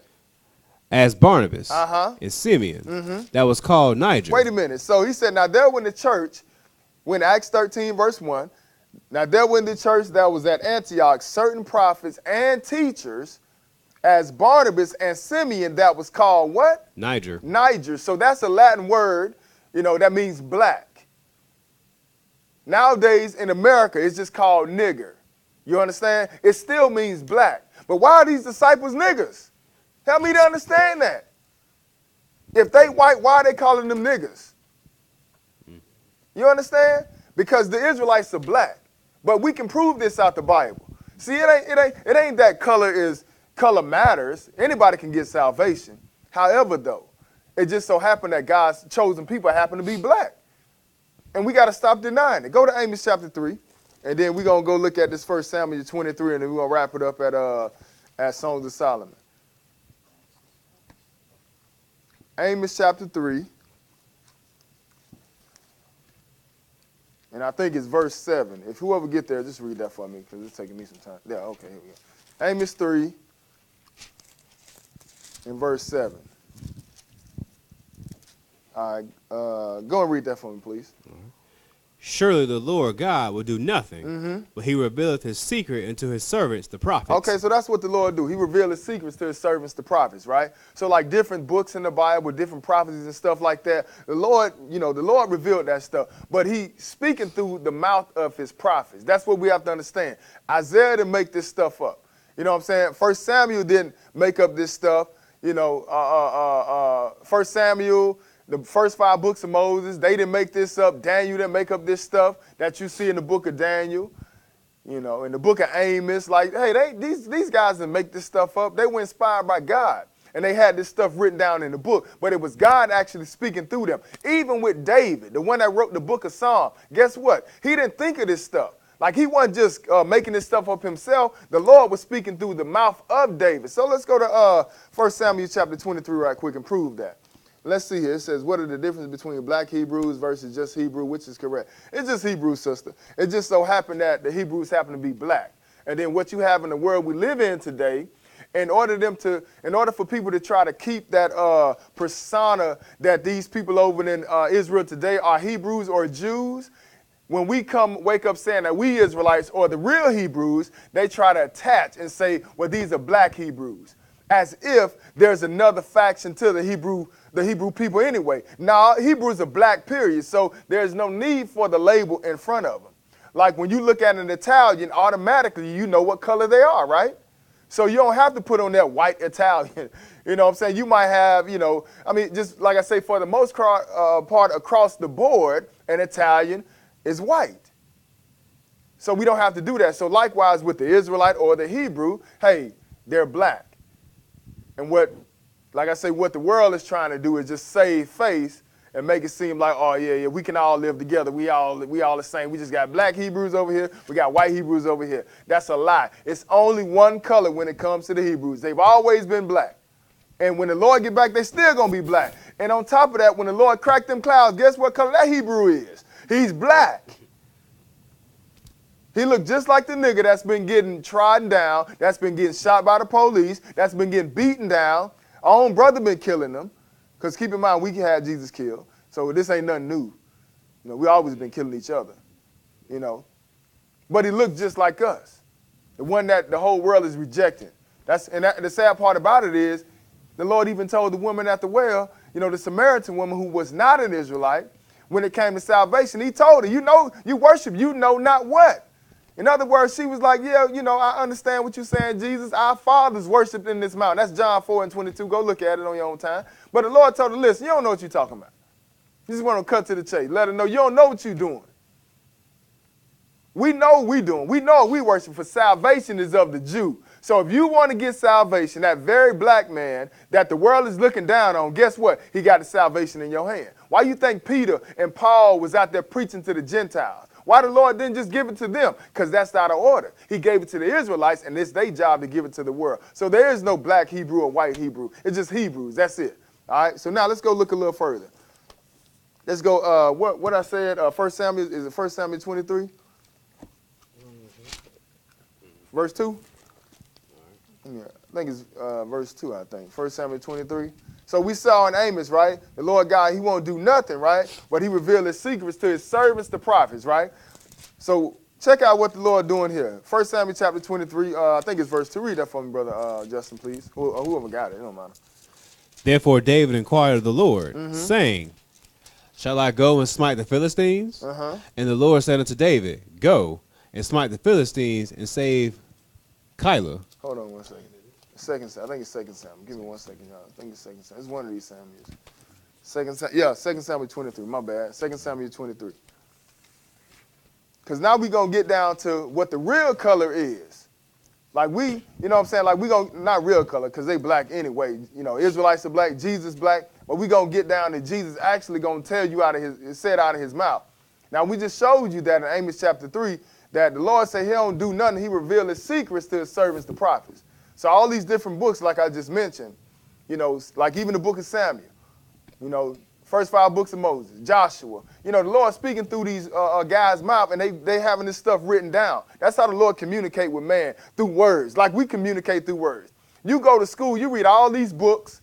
You go to get higher education through books. You get raised up as a child in elementary school, reading books, right? That's how we communicate. So the Lord had these prophets write these things that he told them down in a book for you to understand. So don't let nobody tell you that man wrote the Bible. No, they didn't come up with this stuff. They just jotted down what the Lord told them to put down. So that same, you know, like they say, that energy, that same energy you got when it comes to, you know, kicking on the Bible, well, kick on American history like that. When you going to get your education, your higher education, your master's degree, have that same energy. You know, be like, hey, that book that you got right there, that was written by a white man. They're going to say, well, get out my class then. You like, get out, you know what I'm saying? Because they show kick on the Bible. But just think about that. Why everybody kick on the Bible? Because they want to make it seem like it ain't true. But regardless of whether you believe it or not, it's coming to pass. You don't see this happening with no Quran. Because first off, that wasn't inspired by God. That's something that a man made up. And we can prove that as well. 2 Samuel chapter 23, read verse 1, please. Now these be the last words of David. David, the son of Jesse, said, and the man who was raised up on high, the anointed of the God of Jacob, and the sweet psalmist of Israel said. Okay, so notice how David, the one who wrote the book of Psalms, is being described. He said, now these be the last words of David. David, the son of Jesse, said, this is what David said, and the man who raised up on high, the anointed of the God of Jacob, and the sweet psalmist of Israel. What are we talking about, sweet psalmist? Talking about the one who wrote the book of Psalms. Go ahead and read. Said, the Spirit of the Lord spake by me. Oh, wait a minute. The one who wrote the book of Psalms, which is David, he said, the Spirit of the Lord spake by me. Like, in other words, I ain't just make up that stuff in the book of Psalms. The Lord is the one that told me this stuff, and I wrote the Psalms. Go ahead and read. What else? And his word was in my tongue. And he said his word was in my tongue. This is what David is saying. He's saying the Lord was speaking through him. The Lord spake through him, and his word was in his tongue. So let's see who else the Lord's word was in. Go on to the Songs of Solomon. We're going to open it up for the last question. The Songs of Solomon. Because people like to say, well, you know, Solomon, the Songs of Solomon is about, you know, this relationship that Solomon had with a Shulamite woman. First and foremost, this ain't talking about Solomon. It's the book of Solomon, but hey, the Lord spoke through the mouth of Solomon as well. So this is Jesus actually speaking through the mouth of Solomon, and he's going to describe his color to you. Songs of Solomon, chapter 1. And we're going to start at verse 1 for me. All right. I got to get it, though. Here we go. Songs of Solomon, chapter 1. And pick it up at verse 1. Whoever got it. The Song of Songs, which is Solomon's. So these songs, this is what Solomon wrote, but God spoke through his mouth. Just like David wrote the Psalms, the Lord was speaking through David. All right, go ahead. It said the Song of Songs, which is Solomon's. Go ahead. Let him kiss me with the kisses of his mouth. Because this is a love song between Jesus and his church. This is a love song between Jesus and the Israelites. That's his bride. Not to say that nobody else can become a part of this, but if you're going to become a part of the church of Israel, you got to do everything Israel do. Like there is no other way. It's one Lord, one faith, one baptism, like I can tell you in Ephesians chapter 4. It said, let him kiss me with the kisses of his mouth. For what? For thy love is better than wine. Because of thy savor of thy good ointment. Thy name is an ointment poured forth. Therefore do the virgins love thee. Right. So like I say, it's a relationship or a love story in the book of Solomon that's going on between, you know, Jesus and his church or his bride Israel. So he said, let him kiss me with the kisses of his mouth. This ain't talking about Solomon kissing Israel, okay? It say, for thy love is better than wine. Because of the savior of thy good ointments, thy name is as ointment poured forth. Therefore do the virgins love thee. Keep reading, brother. Draw me. Uh-huh. We will run after thee. Go ahead. The king had brought me unto his chambers. And you know what happened when you go inside the chambers? Let's not play, but it's a love story like I told you. It say the king had brought me into his chambers. Keep reading. We will be glad and rejoice in thee. Uh-huh. We will remember thy love more than wine. That's right. Keep reading. So you got it going back and forth. You know, now let's see what the king gonna say. Let's see what this, the male part of this love story. Let's see what he gonna say. The upright love thee. Uh-huh. I am black. He say, I'm what? I am black. He said, I'm black, saying it right out of his mouth, from the horse's mouth. Jesus himself telling you what color he is. He said, I am black, but what? But comely. But beautiful. Keep reading. O ye daughters of Jerusalem. Uh-huh. As the tents of Kedar. Go ahead. As the curtains of Solomon. He said, as the curtains of Solomon. So clearly this ain't Solomon talking, duh. It's somebody else talking and describing himself as something that Solomon has, you see? So he says what? I am black but comely, O ye daughters of Jerusalem, as the tents of Kedar, as the curtains of Solomon. Go ahead and read. What else? Verse 6. Look not upon me because I am black. He said, don't look at me because I'm black. He said it again, don't look at me because I'm black. Keep reading. But the sun have looked upon me. And you know how it is. Doggone well a son don't look at some white person and turn him black. The son look at you as a black person. I even turn dark. I go into the barbershop in the summertime and my barber, matter of fact, put it this way, my barber be like, dude, you dark. Then in the wintertime, I light up. But that's what the sun do to us, right? It like turn us dark. And he even telling you what, he say, look not upon me because I'm black, because the sun have looked upon me. Keep reading, bro. My mother's children were angry with me. So now he's talking about his mother's children. This would be Israel. Like I told you, it's a story between Jesus and Israel. This is his vineyard. This is his people. This is also the one he's married to. This is also his brother. You know what I'm saying? Like his mother's children were angry with him. Listen, the Israelites are the one that had Jesus killed. He said, my mother's children were angry with me. And you think about it today, we still don't want to hear nothing Jesus got to say. If he came back today, we'd probably do the same exact thing. He said, my mother's children were angry with me. What else? They made me the keeper of the vineyards, but my own vineyard have I not kept. Right, so I'm keeping the vineyard, but my own people I ain't even taking care of. Not because he don't want to, it's because we didn't want him to. And that's why we're in our predicament today. But just showing you, what the color was, just touching on that. But let's go to the last question. The last question, and I hope y'all have some time to think about it. Okay, you out of here? Man, they changed it. They changed it. You know how Ham, they changed it. So I think it's in my bag. I think I got mine in my bag, but this ain't Zonovan? Oh yeah, sure ain't. Is Zonovan back here though? Right there behind you. Where is that? Yeah, here we go. Yeah, I was like, what in the world? Yeah, there we go. Yeah, so let's check that out right quick. Just to show y'all the difference between, that's what I was looking for, the difference between, the Africans and the Israelites. Let's look at what it say, because like I said, we kind of get caught up on, kind of get confused with the color, thinking that we all one people though. So let's see here, Brother DeMarc, you can go and hound on this. Let's see here.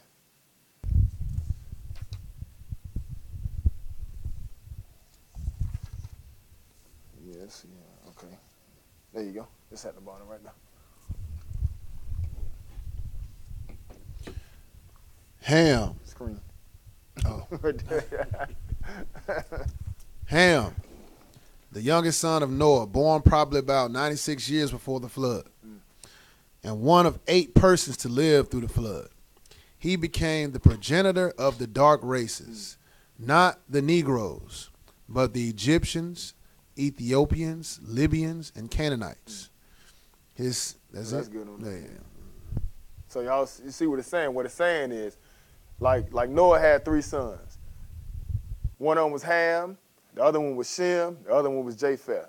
Now, you go to the Table of Nations, Genesis chapter 10, you'll see that out of Japheth came your Europeans, your Asians and stuff like that, Russians, that's who came out of Japheth, right? Genesis chapter 10, the Table of Nations, it'll give you the certain locations where these nations actually went to, all right, or the land masses that God gave them. But Ham and Shem, where you got 2 black people, major black people in the world, came out of these 2 these 2 sons. Ham is what we know, would be the father of the Africans, Egyptians. Like it says here, Ham, he's the youngest son of Noah, born probably probably about 96 years before the flood. I let you know that Noah was building that ark for a long time. Because he told him, I think it's about 100 years that it was taking to build an ark, alone. Because they lived a long time back then. But he say, born probably about 96 years before the flood, and one of 8 persons that lived through the flood, because it was only 8 people that made it, out of the flood once the Lord flooded the world. It said he became the progenitor or the father of the dark races. So your dark races, like it says here, progenitor means father. He became the progenitor of the dark races, not the Negroes though. So clearly, somebody who wrote this Zondervan that came up with this Bible dictionary, he ain't got no dog in the fight. Why he got to lie? He just told the truth. He knows that the Israelites or the Negroes do not come out of Ham. Who do we come out of? We come out of Shem. Abraham came out of Shem. Isaac come out of Shem. Jacob come out of Shem. We're not the same people as the Africans. All right? The Israelites and the Ethiopians and Egyptians are 2 totally different people. And that's what it's saying in that book right there. So now, like I say, the last question we got. Mm-hmm. Which one? Where? Where? Nah. I was, but I saw something today. Yeah, it was online, and I was going to hit it, but my wife pointed out something to me, so I was like, I ain't going to bring it up there. But I know what you're thinking, though. Yeah, she was like, it could actually mean cheeks. So she sent me a picture of some things on some cheeks. All right, so let's see the question. Well, we can read it, though. I know in verse 10, it said, thy cheeks are comely with rows of jewel, thy neck with chains of gold. So, I mean, it look good, yeah, absolutely. All right, so this last question. All right, so this last question we got for today is it okay to approach our predicament with tactics of nonviolence like Martin Luther King or violence like Malcolm X? That was a great question. Somebody gave me that question. I'll chime in. Okay, yeah, absolutely. Please. It's definitely to, approach it like MLK. Mm-hmm. A lot of people like to give flack on MLK. And I would say that I don't know anybody in our time that can say they would be a martyr for his people. So, everybody, like the rank on him, but me, I salute him. I don't look for salvation in a man. I look for salvation in God. But what he did was, God allowed it, but shoot, he allowed us to drink water fountains from the same, water spouts as, Gentiles. He did a lot for the people, but he did it through nonviolence. That's what says, that speaks volumes. So, even the Lord, he subject us to the same manner. And I'm just, read one verse. It's in, I just had it, but. Take your time, bro. It's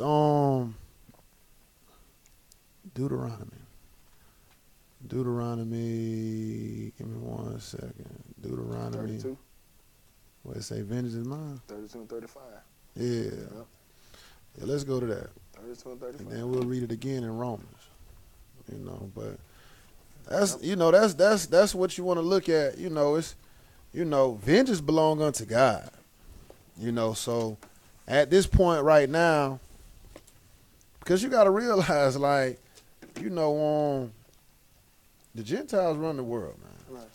At this time that we dealing with, they run it. So, what you gonna do? Like Malcolm X did. We ain't got no might. You know what I mean? Like, we ain't got no might because, you dealing with the Gentiles, man. They got drones now. Drones that'll kill 10 neighborhoods. That's what type of weaponry you dealing with right now. Yeah.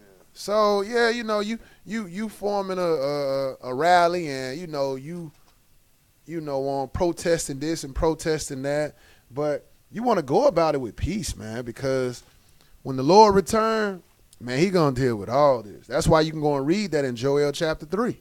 Like, he gonna deal with all of this. Even the fact that, you know, when they was using our babies in Louisiana and Florida as gator babies.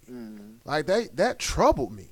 You know, I got twin girls that are like 1, and I couldn't imagine me coming back home and my babies, you know, they stolen and they've been using for like fish bait.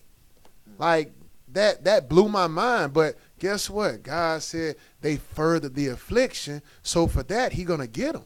Yeah. So when you look at this Deuteronomy 32, where is that? 32 and 35. Yeah, there you go. When you look at this Deuteronomy 32 and verse 35, you know, check out what the Lord said. Go ahead. Deuteronomy 32 and verse 35. To me belong vengeance and recompense. Therefore, their foot shall slide in due time. You see that? Like, it belongs unto God. That's right. Like, vengeance and recompense, him repaying them for what they did, man, all that belonged to God. Because when the dust settle, he going to deal with them all. So what we got to do is, you know, we got to be able to be humble in this day and time that we in and understand that vengeance belong unto God. Right. Because he going to repay them. Keep going, though. For the day of their calamity is at hand, and the things that shall come upon them make haste. You see that? The things that come upon them. So in other words, it's going to be here fast. It truly is. Let's go and look at it again in Romans chapter 12. It's coming. So what we got to do is just keep serving God, man. That's what we got to do. You know, speak against wickedness. You know, hey, call out, you know, hey, man, you shouldn't be a man sleeping with another man. Like, that's an abomination in the eyes of God. Right. You know, those things we need to correct, you know, or we need to speak on, you know, adultery or divorce or, you know, you breaking the Sabbath, things to that effect, or worshiping other gods. These are the things that, you know, we could speak on. You know what I mean? But far as in trying to rally up a bunch of brothers and get guns and then go throughout, you know, with violence, like, nah, man, that's just going to, you know, you might not see the coming of the Lord if you're trying to approach it like that. Yeah, you're right. You know, but let's look at this Romans chapter 12, though. Romans chapter 12, and we're going to pick it up at verse 19. Romans 12 and 19. Go ahead, bro. Dearly beloved, avenge not yourselves, but rather give place unto wrath. You see that? Like, avenge not yourselves. So, in other words, like, you know, we ain't supposed to be going toe for toe. You know what I mean? Like, in this time today, you know, we supposed to be kind of humble. Yeah. So we see is that what? It says, dearly beloved, avenge not yourselves, but rather give place unto wrath. Go ahead. For it is written, vengeance is mine, I will repay, saith the Lord. You see that? Vengeance is mine, saith the Lord. But read verse 17, though. Recompense to no man evil for evil. You see, like, we ain't supposed to be, you know, evil for evil. Nah, we ain't supposed to be doing that. Right. Because once we understand is that, man, vengeance belong unto God. Like, he going to reward them with a far more greater reward than we can. That's right. You know, like, he the one that could, you know, kill the body and the soul, or however it's said in the book of Matthew. In other words, like, he can kill you physically and spiritually. Like, we can't do that. So, in other words, this is the one that we need to just allow vengeance to take place with him and pray that we be on his side when vengeance take place. You know, but it says what in verse 17, recompense to no man evil for evil. Go ahead. Provide things honest in the sight of all men. You see, that's how we supposed to be. You know, so go ahead, 18. Yeah, if it be possible, as much as lieth in you, live peaceably with all men. So if it's possible, you know, I understand that, you know, sometimes, you know, things may take you past your cup being over full. Right. I get that. But that's why Paul is saying, if it's possible, try to live peaceably with all men. Right. Because like 19 said, vengeance belongs unto the Lord. So that's it on that. Justin? Joseph, y'all brothers? Where you at? You look right, the Romans 13. But it's probably best, as Brother DeMarco was saying, to address it in a peaceful manner. Because when you think about it, Malcolm X, he lost his life. And MLK, even though as peaceful as he was, he lost his life. He even said himself, you know, we integrated into a burning house. at that point. That's a statement within itself. And just thinking that, I remember something that David said. He was like, man, you dare defy the powers of the living God. God's the one who puts these people in place, which we're going to read. So Romans 13 and verse 1. Let every soul be subject unto the higher powers, for there is no power but of God. The powers that be are ordained of God. So the powers that be, they are ordained of God. So as much as flack as people give Trump, God set that in place. As much as people want to deal with like the government and the system, God put all of that in place. So for us to kick against that, you're going against what God set up. Again, that's why David said, you dare go against the ordained of God. We can't do that. And think about it. One story I like to tell my students is Sandra Bland, right? Was she innocent? Probably so. But if she would have just humbled herself and remained quiet, she'd probably be alive to this day. Probably, yeah. And I'm pretty sure she got killed in jail or committed suicide, allegedly, whatever it was. Man, but it ain't have to happen like that. Go ahead and read verse 2. Whosoever therefore resist the power, resist the ordinance of God. And they that resist shall receive to themselves damnation. So if you resist the powers that God set in place, you are damnation upon yourself. Again, look what happened to Sandra Bland. Look what happened to all these brothers and sisters who went against the cops, ended up losing their lives. Verse 3. For rulers are not a terror to good works. So if you out here trying to do right or you're doing right, they ain't gonna bother you for the most part. Yeah, right. Yeah, for the most part. We gotta throw that in there. Right. But what? But to the evil. Will thou then not be afraid of the power? Mm-hmm. Do that which is good, and thou shalt have praise of the same. So it says, if you out here like you stealing and killing, yeah. Matter of fact, just keep it transparent. They're looking for a reason to put you behind bars or put a bullet in you, and that's what we gotta tell our kids that. Yeah. And it's a sad reality, as Brother Nate was talking about earlier. Keep going. For he is the minister of good. For he is the minister of God to thee for good. But if thou do that which is evil, be afraid. For he bear not the sword in vain. So they don't bear that sword in vain. I remember I was driving yesterday. I didn't even do nothing wrong. And I saw like police lights come on. I got scared. Oh. So I didn't do jack.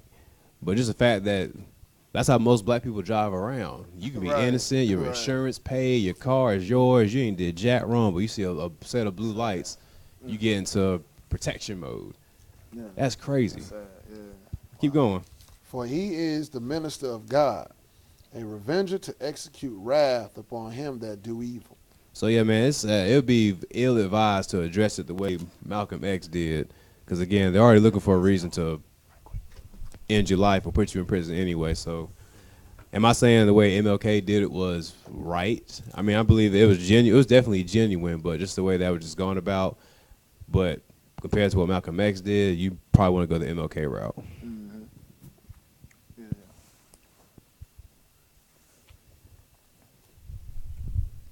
Brother Joseph.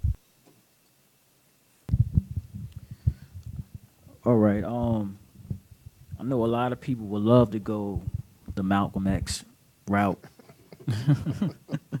because of of what's going on. It's like we want to get even. Immediate gratification. We want to just start grabbing necks and grab pistols and pretty much go to war. But you go on to war, and you go into a battle that you can't win.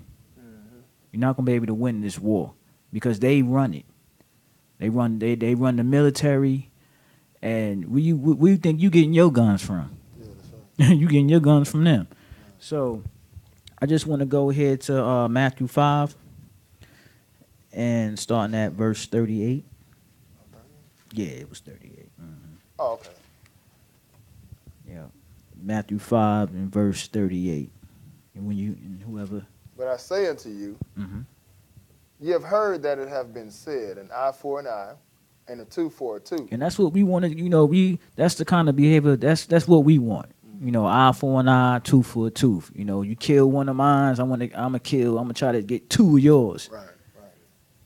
So it says, ye have heard that it have been said, an eye for an eye, and a tooth for a tooth. Verse 39. But I say unto you, that you resist not evil. That you resist not evil. Go ahead. But whosoever shall smite thee on the right cheek, turn to him the other also. And that will be the the Martin. Martin Luther King approach. Turn the other cheek, because violence it doesn't solve anything. But it's not like he had a clear understanding, because he didn't. But I understood his bravery on what he was trying to do. But he just didn't understand what he could.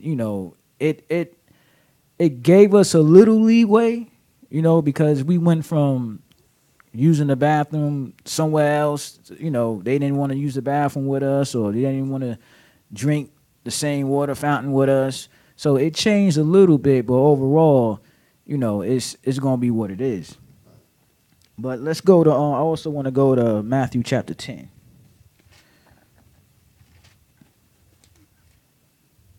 And why I will go with the MLK way of approaching people or approaching a situation. When you get it, my brother, go ahead. Matthew 10 verse what? 16, I'm sorry. Behold, I send you forth as sheep in the midst of wolves. Uh-huh. Be ye therefore wise as serpents and harmless as doves. So we got to be wise as serpents. So we got to be crafty, but be harmless as doves as well. We don't want to be all to the point where we aggressive and people don't even want to hear the gospel. They don't want to hear that they Israel. They don't want to hear that they got to keep the statute, laws, and commandments. And that's where, you have the other brothers that's going out. You were the other, Hebrew sets or whatever's the case, they just harsh with the people. And then the people, they turn a deaf ear. And they don't even want to hear the truth. Right. So you got to be wise as a serpent and harmless as a dove. And jump down to verse 28. I want to throw this in there too. All right. And fear not them which kill the body. Right. So understand this. Fear not them which kill the body. Because, you just kill the body. That's it. That body is going to go on the dirt, and that's going to be all with it. Keep going, brother. But are not able to kill the soul. But rather fear him which is able to destroy both soul and body in hell. And that's Jesus. That's the who one you need to fear. So when he say vengeance is his, vengeance is his. He gonna do more than just put that body in the dirt. Nah, he gonna put that body in hell fire. Right. So that's all I got. Right. Did you have something else, Brother Mark? I see you looking. Did you see something over there? No, I'm good. You sure? Yeah, I'm good. You sure? Yeah. Okay. Did you have anything else? Nah. You? Okay. Well, I'm just close it out with this. Let's go to Jeremiah chapter 29. And, one thing we have to remember, and I understand your point, Brother Keith, on Facebook. Yeah, because sometimes, I think for me, I just pray and ask the Lord to just come on back. You know what I'm saying? Because what we see now that's happening with how there's been an uptick in killings from the police and uptick in just wickedness across the world as a whole, you really can't, when you understand the Bible and understand prophecy and stuff like that, you cannot escape what's getting ready to come down the pipes real soon. You know what I'm saying? The Great Tribulation is coming. And the Great Tribulation is going to be an all-out assault on us. You know what I'm saying? So I just pray and ask God just to help us make it through this. You know what I'm saying? Just help us get to the place of safety and just make it through these times. Because before we even get to the Great Tribulation, hey, things going to even pick up even more. Before we even get to the Great Tribulation. By the time we get to the Great Tribulation, that's when it's just going to climax. But, we're going to get more and more into, dangerous times as we get closer to the Lord returning. So we just got to pray and ask God just to keep us. But, when we first actually got completely, not completely, but when we started taking our trips off into captivity, and when Nebuchadnezzar first came up, we try to hold on to, the mentality is if you come from somewhere, you've been somewhere for a long time, somebody take you off of your land, out of your home, you're going to try to go back, right? And, and it just makes sense for God to say what he said to Jeremiah concerning us going into captivity. So in Jeremiah chapter 29, Pick this up at verse 4, somebody. Whoever has that. Jeremiah 29 and verse 4. Thus saith the Lord of hosts, Uh-huh. the God of Israel, and to all that are carried away captives, Uh-huh. whom I have caused to be carried away from Jerusalem unto Babylon. Now, who caused us to be carried away first and foremost? God. The Lord is the one that did it, right? So, back to the question, does it make sense, what way is better? To deal with things like Martin Luther King did or deal with things like Malcolm X and try to fight? And sometimes you getting bust upside your head, you know what I'm saying? Naturally, you're going to try to, stop the hit from coming. But an all-out assault to try to fight back against the oppressor, hey, it's a losing battle. It's a losing battle, you know what I'm saying? Because, see, they got God on their side. That's what we got to understand. Not God on their side as far as, he loved them more than Israel. No, he gave them the world. That's how it was God that gave them that. It ain't like they were so much smarter than us. They was more powerful than us. No, God was behind them. It's their time to rule the world. Hamites, the Egyptians, the Africans, they had a time to rule the world. Go back and look at Nimrod when he first came up. Ham's son. They ruled the world. Then our forefathers came up. Shem came up. The seed of Shem came up. They ruled the world for some time. Lord, God took it from them. Now he gave it to the Gentiles. And they've been ruling for some time. And their time is almost up as well. Just like everybody else had a time to lose it. Hey, they getting ready to lose it. And then Israel coming back for good this time. All right.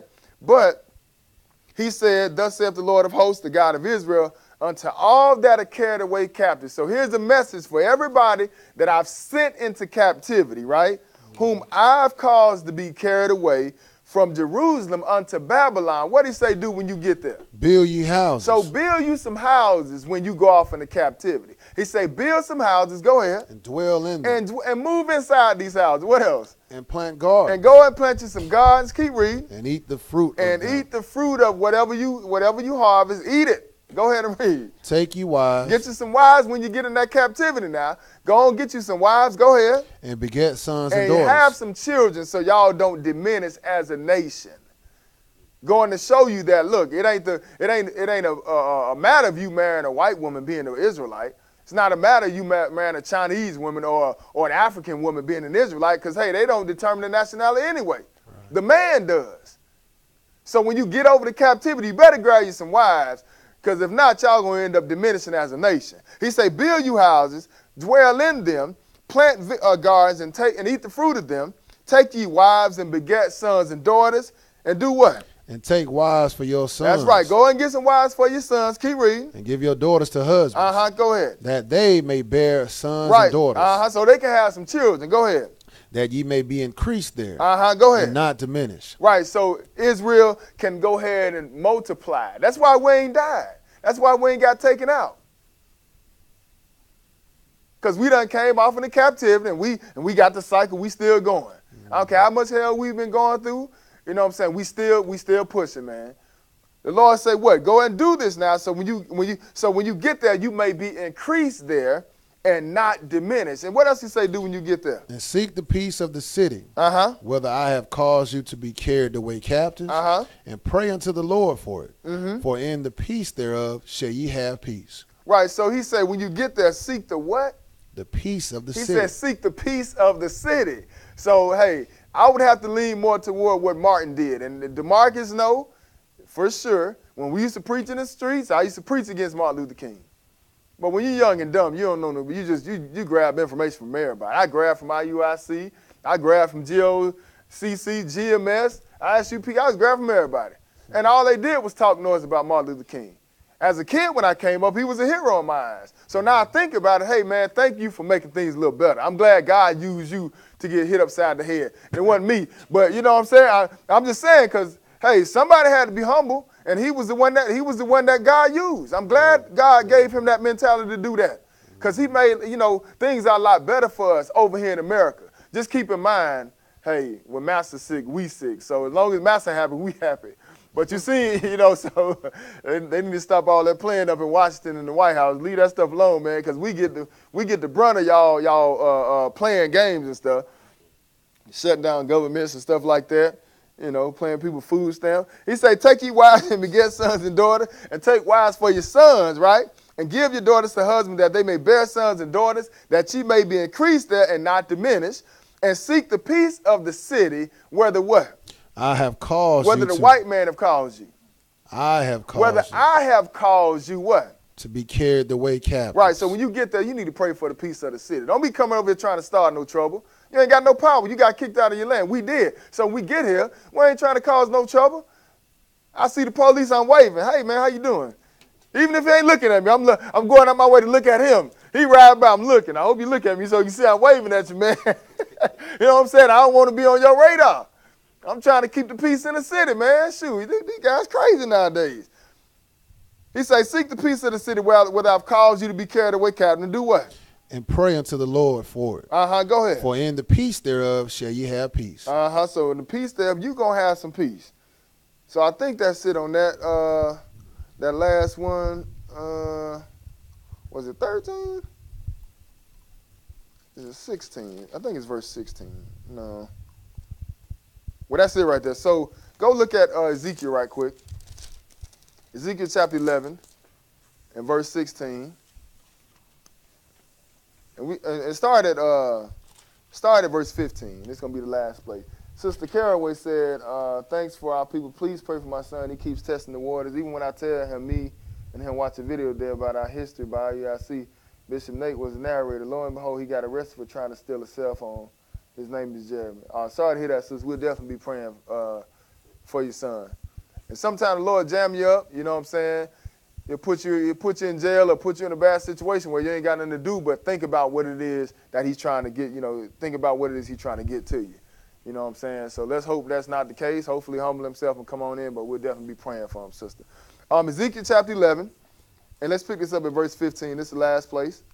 Go ahead and read that for me. Son of man, thy brethren, even thy brethren, the men of thy kindred, and all the house of Israel, holy are they unto whom the inhabitants of Jerusalem have said, get you far from the Lord. Unto us is this land given in possession. And that's what they think, right? That's what the world thinking right now. We done got scattered into captivity. People over in the land now today, they think the land belongs to them.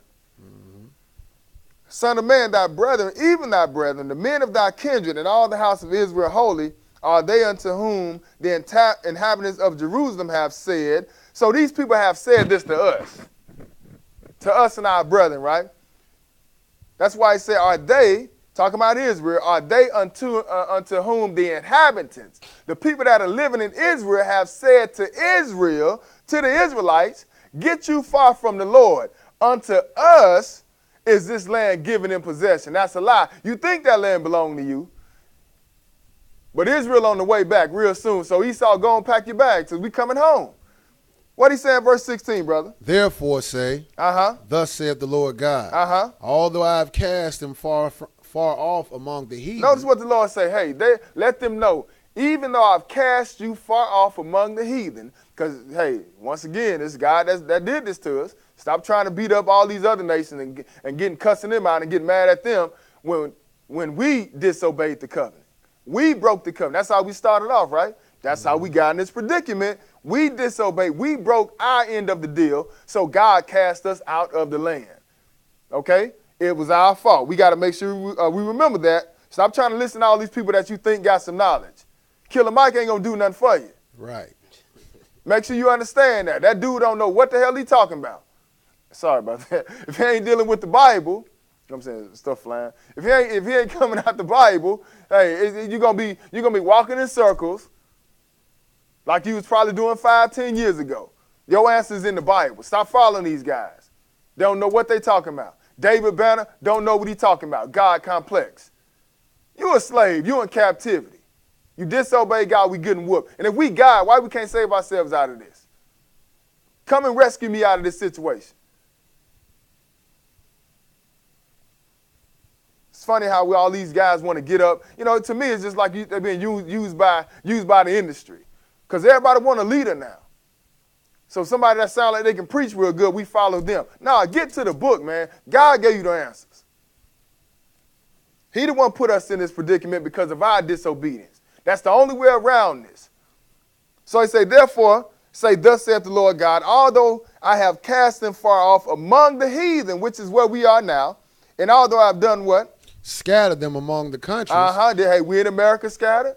We in South America scattered. We over there in Jamaica. You know what I'm saying? We among the Russians. We over in Europe. We all over the world. We got scattered. The Lord said that was going to happen. He said, even though I scattered them, what? Among the countries, what he say? Yet will I be to them as a little sanctuary in the countries where they shall come. Right, so even though I cast y'all out, I'ma still be a little sanctuary. I'ma still be y'all protection. I'ma still help y'all out. All right, so our help is in God. You know, the best way to do it is to handle it like Martin Luther King did, turn the other cheek. You know what I'm saying? Different things that were said. You know, don't like Romans 13, the powers that be are set up by God. These are all good things that these brothers have said today. And I hope we take note of that. So that's it for today. I want to thank y'all brothers, man, for coming out today to deal with this black history. Definitely been a blessing, man. I got you, man. Definitely been a blessing, man. And like, you know, my teacher would say to me when he was here, you know, one man plant, another man water, but it's God that get an increase. And I'd like to say peace in Jesus' name.